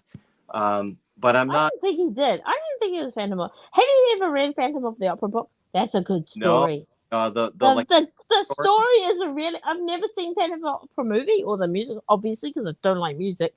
But I have read the book, and the book was awesome. Same Count of Monte Cristo. Not the same ending as the movie, but the book is really good. Yeah, the book. I love that. I did read that book. That was fantastic. I'm sorry. It was not Russell Crowe. Russell Crowe's in Les Miserables, which I'm not impressed with. It was Ewan McGregor or someone like that, right? It was 300 guy. 300. Right. It was Gerard Butler. Yeah. Him. Yeah. But yeah, seeing Russell Crowe, the problem with the movie, and they had Anne Hathaway, and she's got an angelic voice. Ironically, she's just beautiful. Yeah. that was a good cast, and I think the casting of Hugh Jackman was as good as you can get for getting somebody who's a crossover, real, Okay. right? Somebody who's a real, truly in Broadway plus Mhm. TV. That was a good choice, but let's see here. But the rest of the cast was just pandering to audiences wanting to see famous people, and I thought, what a huge miss here. They should have just hired really good Broadway actors to fill in everything. Really good Broadway actors. With one exception, there's one other guy in there that the guy that was in Fantastic Beasts is also in there. Oh yeah, yeah. That dude. Eddie And Redmayne. Eddie Redmayne. yeah, and I think he's got a pretty nice voice too, which I wasn't aware Yeah. of that. And Helena Bonham Carter, she was also cast in Sweeney Todd with Johnny Depp, and she did a notable job there too. So, but I don't know, I I anyone who wasn't pleased with the movie, see the 25th anniversary live show or the 10th anniversary live show. Both of them are going to be excellent. These are live performances Yeah. in concert. It's like 25th anniversary in concert, 10th anniversary in concert, Les Miserables. Those are excellent. So Okay. Like I say, I'll find the one I've got, the DVD. I know what it looks like. It's got the picture. You know, the image of the kid. There's like a not. It's like not an actress, but like a drawn illustration of the girl. It's got that on the front of the DVD. oh, that's probably the That's probably not yeah. much I know help. I know what you're talking about. I think that's the 10th. I think you're talking about the 10th. Okay. It's Cosette. It's a picture of Cosette, Yes. the little girl. Yes, that's right. Yeah. Oh, the drawn picture. It's famous, actually. Yeah. Okay, now let's get back to your chat here before our chat walks away from us. I know. Piss off the lot of you. Let's see. Okay, I'm gonna find out where we were, and then I'm gonna have you read some stuff because I've been hogging the thing. No, wait. I really enjoy it, and I'm busy like typing, and I type real slow. Okay. Let's see. Let me figure out where we were. Okay. Oh boy, we're way behind. I'm so bad. I get mad. I get mad when other people are behind too. And now here we are. I'm screwing this all up. Okay, we're beyond the piano teacher thing. We're beyond. Yeah, we're out of the ChatGPT, the destruction of the human race. We've got Eugene Burns. Eugene Burns has finally an explanation of William Shakespeare's profile persona. Avatar. Yeah. And I say there's actually a even funnier story behind that, which we'll talk about for another time. Why? Well, maybe when more people are here, because I don't really want to tell the story a bunch of times. Yeah, fair but enough. the one thing I'll say right now is that this William Shakespeare was not invented. Okay. It was born. Yep. It just literally one moment, and bam, it just came, and I went. It was a result of the necessity of invention. That's probably a bad way. I just contradicted myself, but no, I was trying to solve a different problem, and I needed a new character to do something, and then it just happened. It literally just came out of the blue in my head, and I went, "Oh my God, I got it." But I wasn't trying to think of this thing. But anyway, that's a time for the story for another time. It does involve writing for Doomcock too, so that's why cool. They'd enjoy the story. Then Eugene says, "I understand, Carla. I went to watch." Oh, yeah, we said that. So he went to go watch Les Miserables with his daughter. Now, yes, that's what we're after. Yeah, that's where we were. You say you can't hack. You know if you can hack it. Yeah. Jill is flipping the bird to Paramount consistently, more timestamps, clicking more of them. Paramount is giving her shit still. She's like, "Screw you guys. Yeah. Write a good show for once. Give it a shot." Yeah. You wrecked the thing I love. You think yeah, I'm gonna give up now? Exactly. Eugene asks, Jill, do you prefer Hugh Jackman in Wolverine or in Les Miserables? That's a question. When I see a High School Musical, I am usually shocked by their talent. I hope that's good. Shocked in a good way, Eugene, or what? Jill says she never saw Les Miserables, so she cannot answer. Let's see. Eugene, I guess, is telling us we can skip the chat. No, you guys are part of part of our you're part of our conversation. We're just being rude. You're part of our stream. Yeah. That's right. The Susan, it's the Susan. I'm looking at Susan's text has been up here for half an hour. The Carla Shake Spielberg show. Exactly. Eugene says, I've only read 10 or 15 fiction books in my life. One of them is Watership Down, as Jill will know. Wow. Yeah, I've not read that, but I know of that, and that's pretty hardcore. That's sad too. I couldn't handle that movie. I think I'm still traumatized from that movie too. Okay, now I'm gonna let you take off from here, Carla. You say yay go Jill, and then can you see Eugene's there where he asked about Beetlegeist? Oh yeah. Will you watch Beetlejuice? Oh, that's Beetlejuice 2, I'm assuming. I think so, yeah. I got to see it today. Thought it was hilarious. I can't predict what will happen in movies, can you? No, not with that. But that Michael Keaton is pretty cool though, isn't he? Yeah, I like Michael. Pretty based. He must be pretty conservative, I reckon, even though he's. Yeah, I agree. Yeah, apparently he told the studios they're doing it his way, which was not the woke nice way. Yeah, I read that, just a brief piece about that he was fairly adamant that they don't make it woke. Did you see him do the chilies? He did a YouTube thing about a hot ones where they eat hot food or something like that. He was. Go ahead. He was just interviewing himself. He was interviewing it. Not himself. One was Beetlejuice and one was Michael Keaton. Wow. And he's just so deadpan. He's so deadpan. Oh man. All right. How can you do that without laughing? I've got to see that. I saw the one. I saw so good. I saw the first half of the one where it's the new Wolverine Deadpool doing it, but it was the real actors, not the characters.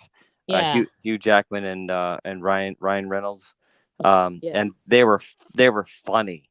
They were hilarious, and that I saw that one. Mates though, right? So it seems like it. Yeah, they're. At least by at least now they are. But I think before it all happened because of the show, because they were talking about. No, I've seen photos. They used to have Christmas. I saw a photo of Ryan Reynolds, and Jake Gyllenhaal or whatever, however you say that guy's name. I think it's right. And the whatever guy, Hugh Jackman, and Jake is wearing a Christmassy shirt. And they're taking a photo and laughing at him because they told him it was dress up and it wasn't, or something like that. And that was years ago. So nice, all right. Mates for ages.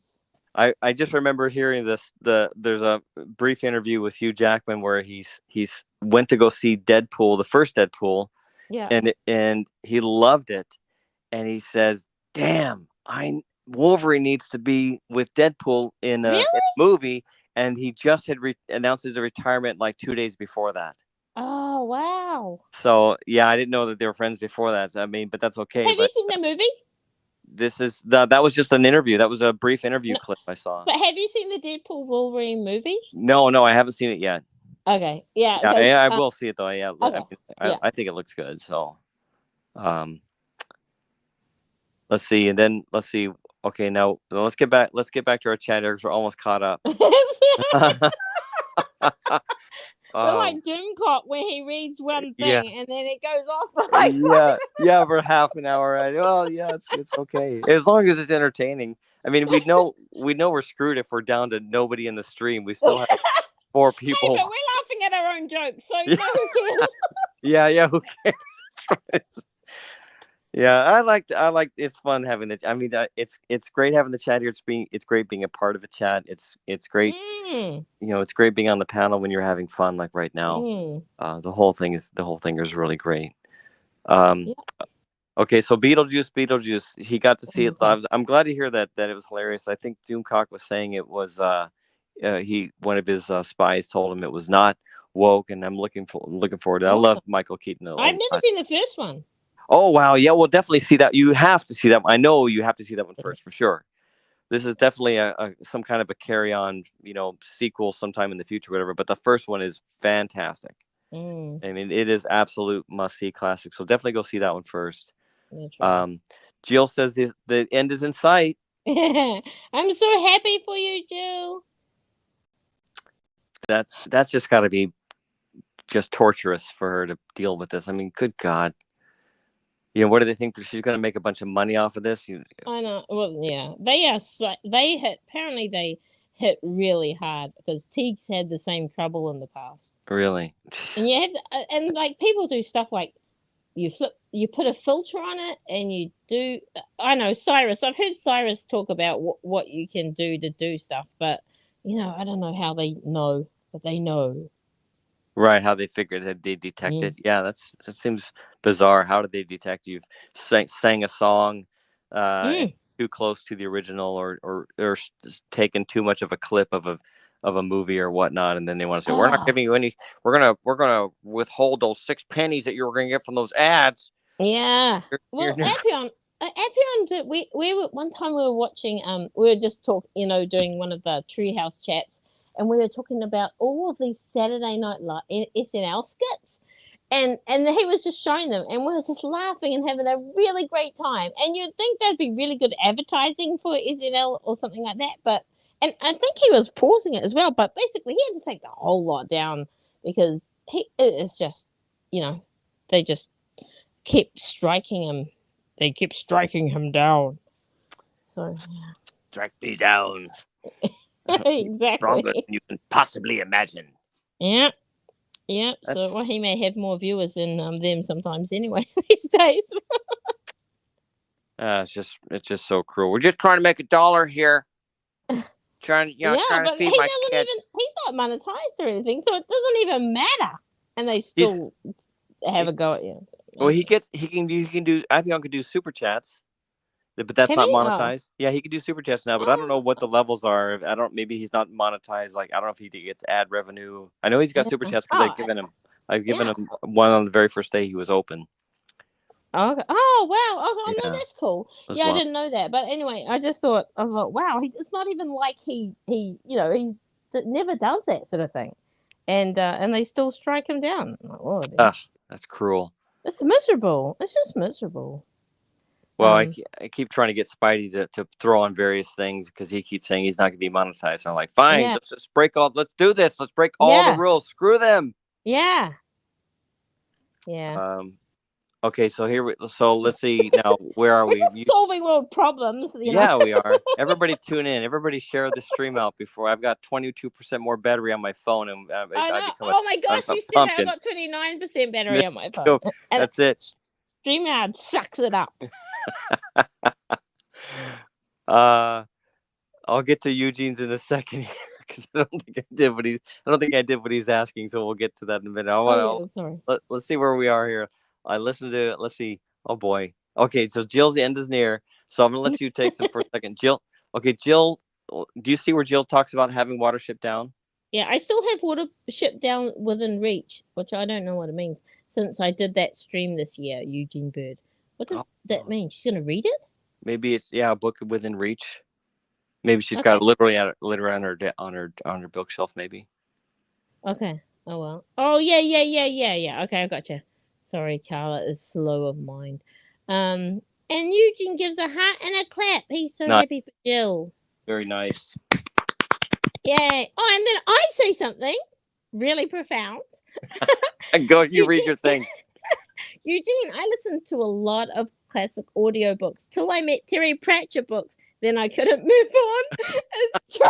I was so bad. Once I was so enthralled by Terry Pratchett, how funny and clever he is, that every night I sleep with Terry Pratchett. So what? So and you just asked, what does he write? I've sorry. He writes fantasy novels which are funny in nature. Okay. Oh. Yeah. So he wanted to subvert the classic tropes of fantasy and stuff like that, and he just made a wonderful world. Like he's written, I can't tell you how many books. It's been a lot of books, over 30 books, maybe. Oh wow! He Yeah. sold over 80 million books over time. It could be different now. And yeah. But anyway, he wrote he wrote a Weird Sisters series who are witches. He wrote the Ankh Morp Rincewind series, but he also wrote a City Watch series. So the city they live in is called Ankh-Morpork. And Morpork is a kiwi bird, a kiwi owl that we always hear in the Legend of the Seeker. But anyway, so they live in Ankh-Morpork and the City Watch. And I just love the first book of the series is called Guards. And there's a guy on YouTube that has something like Story Time, and he's uploaded quite a few Terry Pratchett audiobooks, but I have them on Audible. But anyway, so and it's about a guy called Sam Bynes who's a like captain of the guard or whatever you call it, and the stories were so awesome. The character development arcs, it's so funny. It's awesome. I would start with Guards. And so every night I listen to either Guards or what's the next one? Men at Arms. I think it's called Men at Arms. I listen to that a lot every night. What's the Guards? Can you put that in the chat? Is it sorry, Guards? Guards. Sorry. Okay, I see. That's my all right. Kiwi accent. That's all right. Yeah, I just want to clarify. I didn't know. I wonder if I can put the link in. I might. If you're I had trouble putting the link in. You can if you're you're a wrench. Of course you are. Yeah, I know, but no, I tried doing it one time and it wasn't doing it. I can't remember why. But that's okay. I'll type it in. We got the author is Terry Pratchett then, right? Yeah. The author is Terry Pratchett and the book is Guards. Okay. Yes. It's fantasy. I just love it so much. Fantasy, right? Okay. Comedy. It's fantasy comedy. Okay. And how many fantasy comedies do you know? Yeah, right. Princess Bride. Yes. Book. Yeah. We never finished our show and tell with Antiderivative Jill. What's that? Remember the one we did a month ago with the 4K criterions? I didn't. Yes, that's right. Finish showing you I didn't finish showing you the. I don't think because it didn't arrive. You said it hadn't come yet. Right. Yeah. Well, I didn't. I had to go to what there was it one more. It was one more story I had to go to the next morning. Yes, that's right. And you were going to finish your show and tell. Yeah. But we'll do it on her channel. We'll do it on that's on her channel. Yeah, we'll finish that on her channel. And that one includes a comedy, what you're asking for, a comedy fantasy. One of the best comedy fantasies of all time. Oh. Yeah. I'm not going to reveal it here. No reveals, no spoilers. Best comedy fantasy. One of the best comedy fantasies of all time. In film. Okay. Not gonna spoil it here.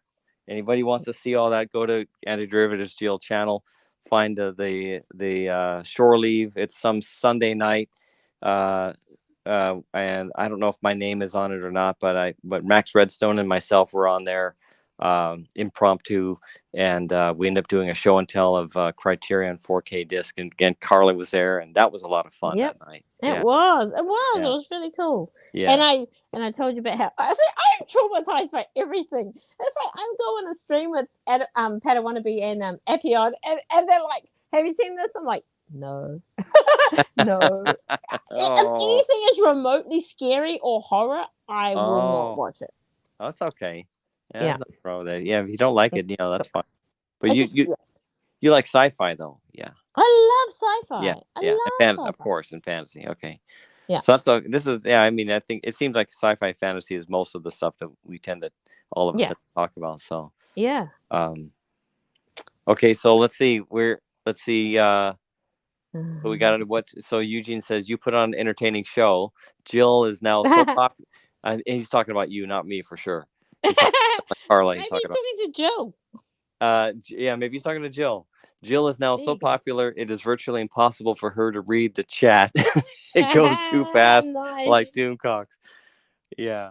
That's great. And Jill says, I wish I could read everything, but then that would be the show. So usually I leave that for shore leave. I get to more of the chats then. That's understandable. Yeah. Not quite so fast as DC's, thankfully. And Eugene says, strange that Paramount has fallen so Yeah. far indeed. Yeah. Yeah, I think they're going to be. I actually own a little bit of their stock just because I think that somebody's going to buy it as a for the intellectual property of. Mm-hmm. You go on. I've got Paramount Plus, which I bought last October, middle of October, be about a good week or two before Black Friday. Walmart had a special in the United States to buy the Walmart Plus annual plan for $50. This competes with Amazon's Amazon. Oh, what? Yeah, so it was $50. Normally it's $100, and it includes free shipping on anything, no minimum price for the whole year, and it includes Paramount Plus, but not Showtime, but Paramount Plus included with it. So that and you need to pay the tax. By the time you're done, it was just under $5 a month, and I thought, Whoa. yeah, and I thought, oh, okay, we'll do this because once in a while I'll buy a Blu-ray, Yeah. 4K film, or blue steel book and whatnot, and then I don't have to worry about buying 2 or 3 of them just for to keep shipping up. Free Right? postage. Yeah, it's free Over postage. $35. Over $35. If you don't have this, the minimum is like $35 of an order, right? But this you can just buy one thing, and also you get extended returns. A member of this, you have 90-day returns on everything. I think it's pretty much everything. So the thing is that's coming around again this coming October, about 5 weeks from now. I'm going to be keeping an eye out to see if they renew that offer. And the thing is, it comes with the Paramount Plus, and it's a great deal. The Paramount Plus has a lot of stuff on it for being that it comes with this. You get the Walmart Plus and the Paramount Plus for the one price of $50. And I was surprised to see how much stuff Paramount has. They've got all the Transformers stuff. They've got all the Star Trek stuff is up there now. Like everything Star Trek, even the movies are all up there now. Originally they weren't, but they've all been come up in the last few months. They've put up all the new remasters of the movies now, and they've got all the Mission Impossible up there. SpongeBob, Eugene Bird is SpongeBob. I don't know if they got the SpongeBob. Oh, they don't have that up there. I'm gonna die. Never watched it. So there's a lot of stuff that Paramount has, and I get the feeling that they keep going through negotiations with this company or that company as a buyout candidate. Somebody's going to end up buying it. Nobody's going to let Star Trek die. It's not going to die on the vine. Somebody's going to come pick this up for some money. And then speaking of which, I was just going to say somebody's going to buy that for $1. Yeah.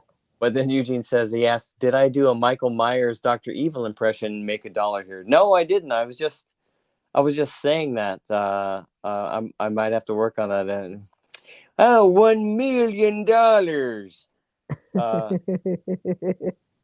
Yeah, no, I wasn't trying to make a Michael Myers impression, but impressions are fun. I'm afraid to try to do them without listening to myself to see if I sound anything like it, because if I don't sound anything like it, I feel like I'm a fool. The only thing I've done. Be a harsh critic of yourself, though. You should just be like me and throw everything to the wind. Throw caution to the wind. Screw it. Yeah, I'm pretty bad that way. I just don't listen to myself, and then I don't mind. There you go. Right. Yeah, it's a secret to my success. I never listen, never learn.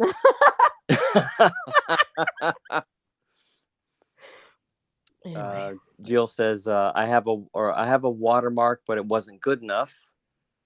Interesting. Yeah, I don't know it is curious how I've always thought of all the videos that are going up all the time on YouTube, how do they detect all the songs that they want to claim are copyright AI infringing? Right. Well, today it could be, but they've been doing this for years. True. Well before the AI detectors were capable of doing that kind of thing. So And it's so fast now, though, right? People get struck really quickly. Yeah, that's what's odd. So that does seem to be, that's got to be there. Certainly, I mean, it's Google, so Google owns the YouTube. YouTube is just a division of Alphabet, so certainly they're using. They're one of the biggest LLM, biggest large language models makers in the planet, and in the planet too, for that matter.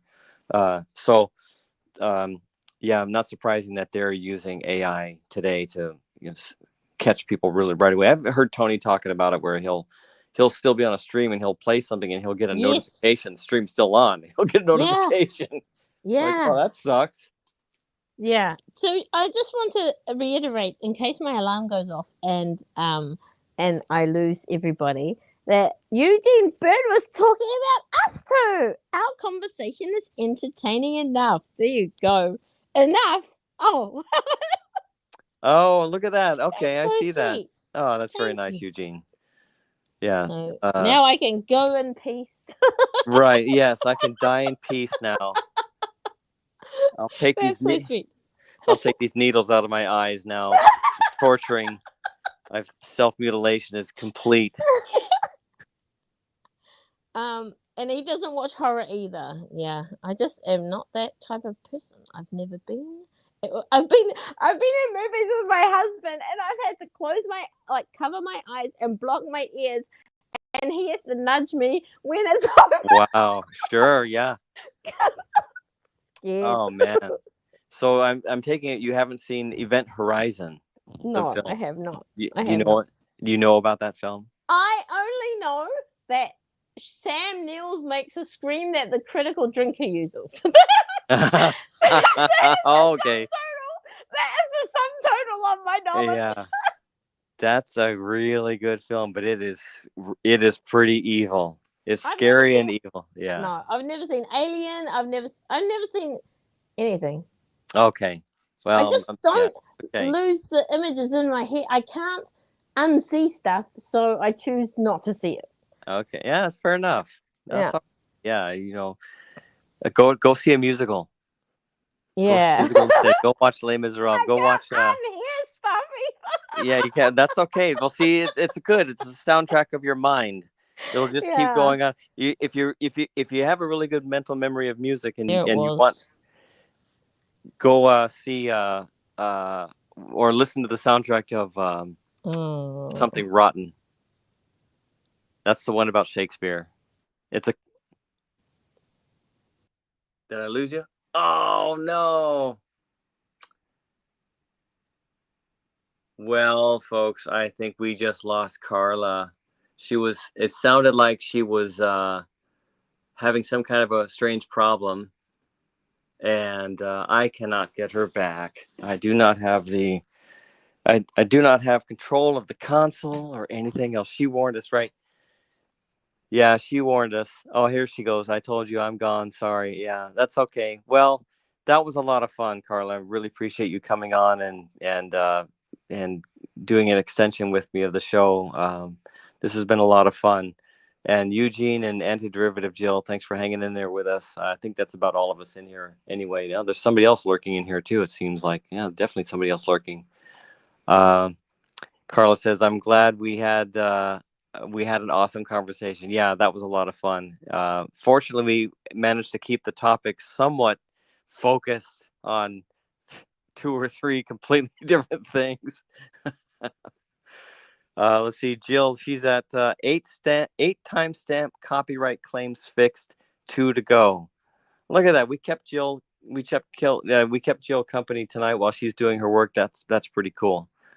William and Carla, you two were fast and fantastic. Oh, well, thank you, Jill. That's really kind of you to say. Carla said maybe we can keep the conversation going next time on Jill's. Yeah, sure. Yeah, absolutely. We'll to be continued, right?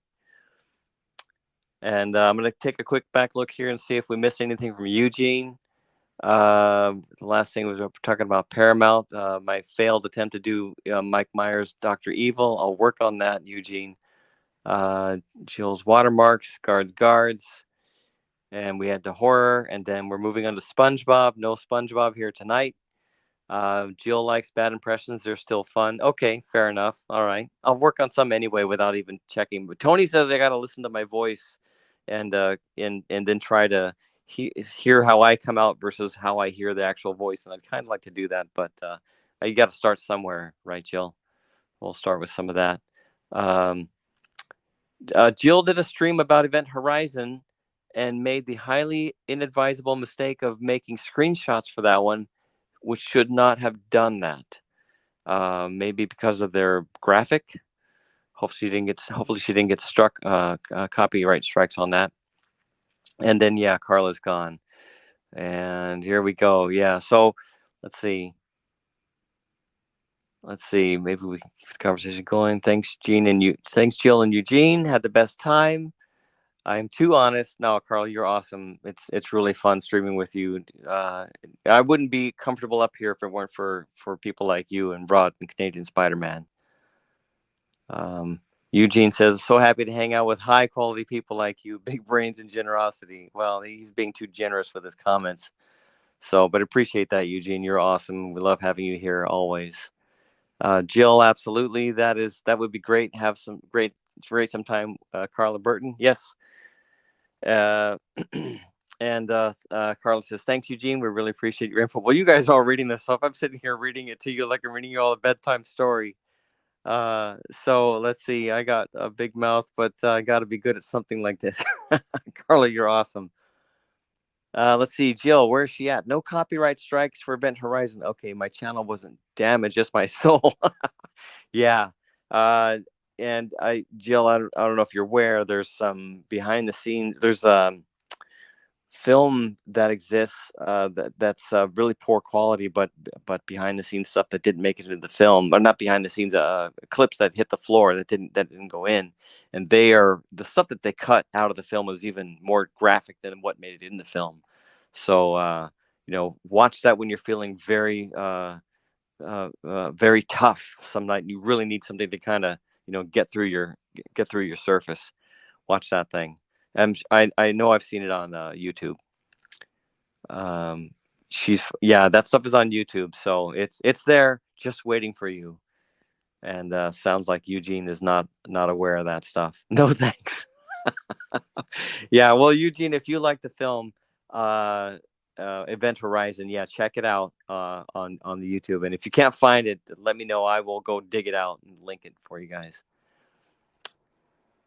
Let's see, but people watching the stream won't be able to read the chats, so it's good to read. Oh, that's right. Oh my gosh. Oh, I forgot. This thing is broadcasting. We're still live. This is awful. I can't sit here and do this alone. You guys are kidding. Don't make me stay up here. This is ridiculous. This is torture, Yeah, we're still live. We're still live. We've been live this whole time. Jill, you guys are in the chat. Rod left.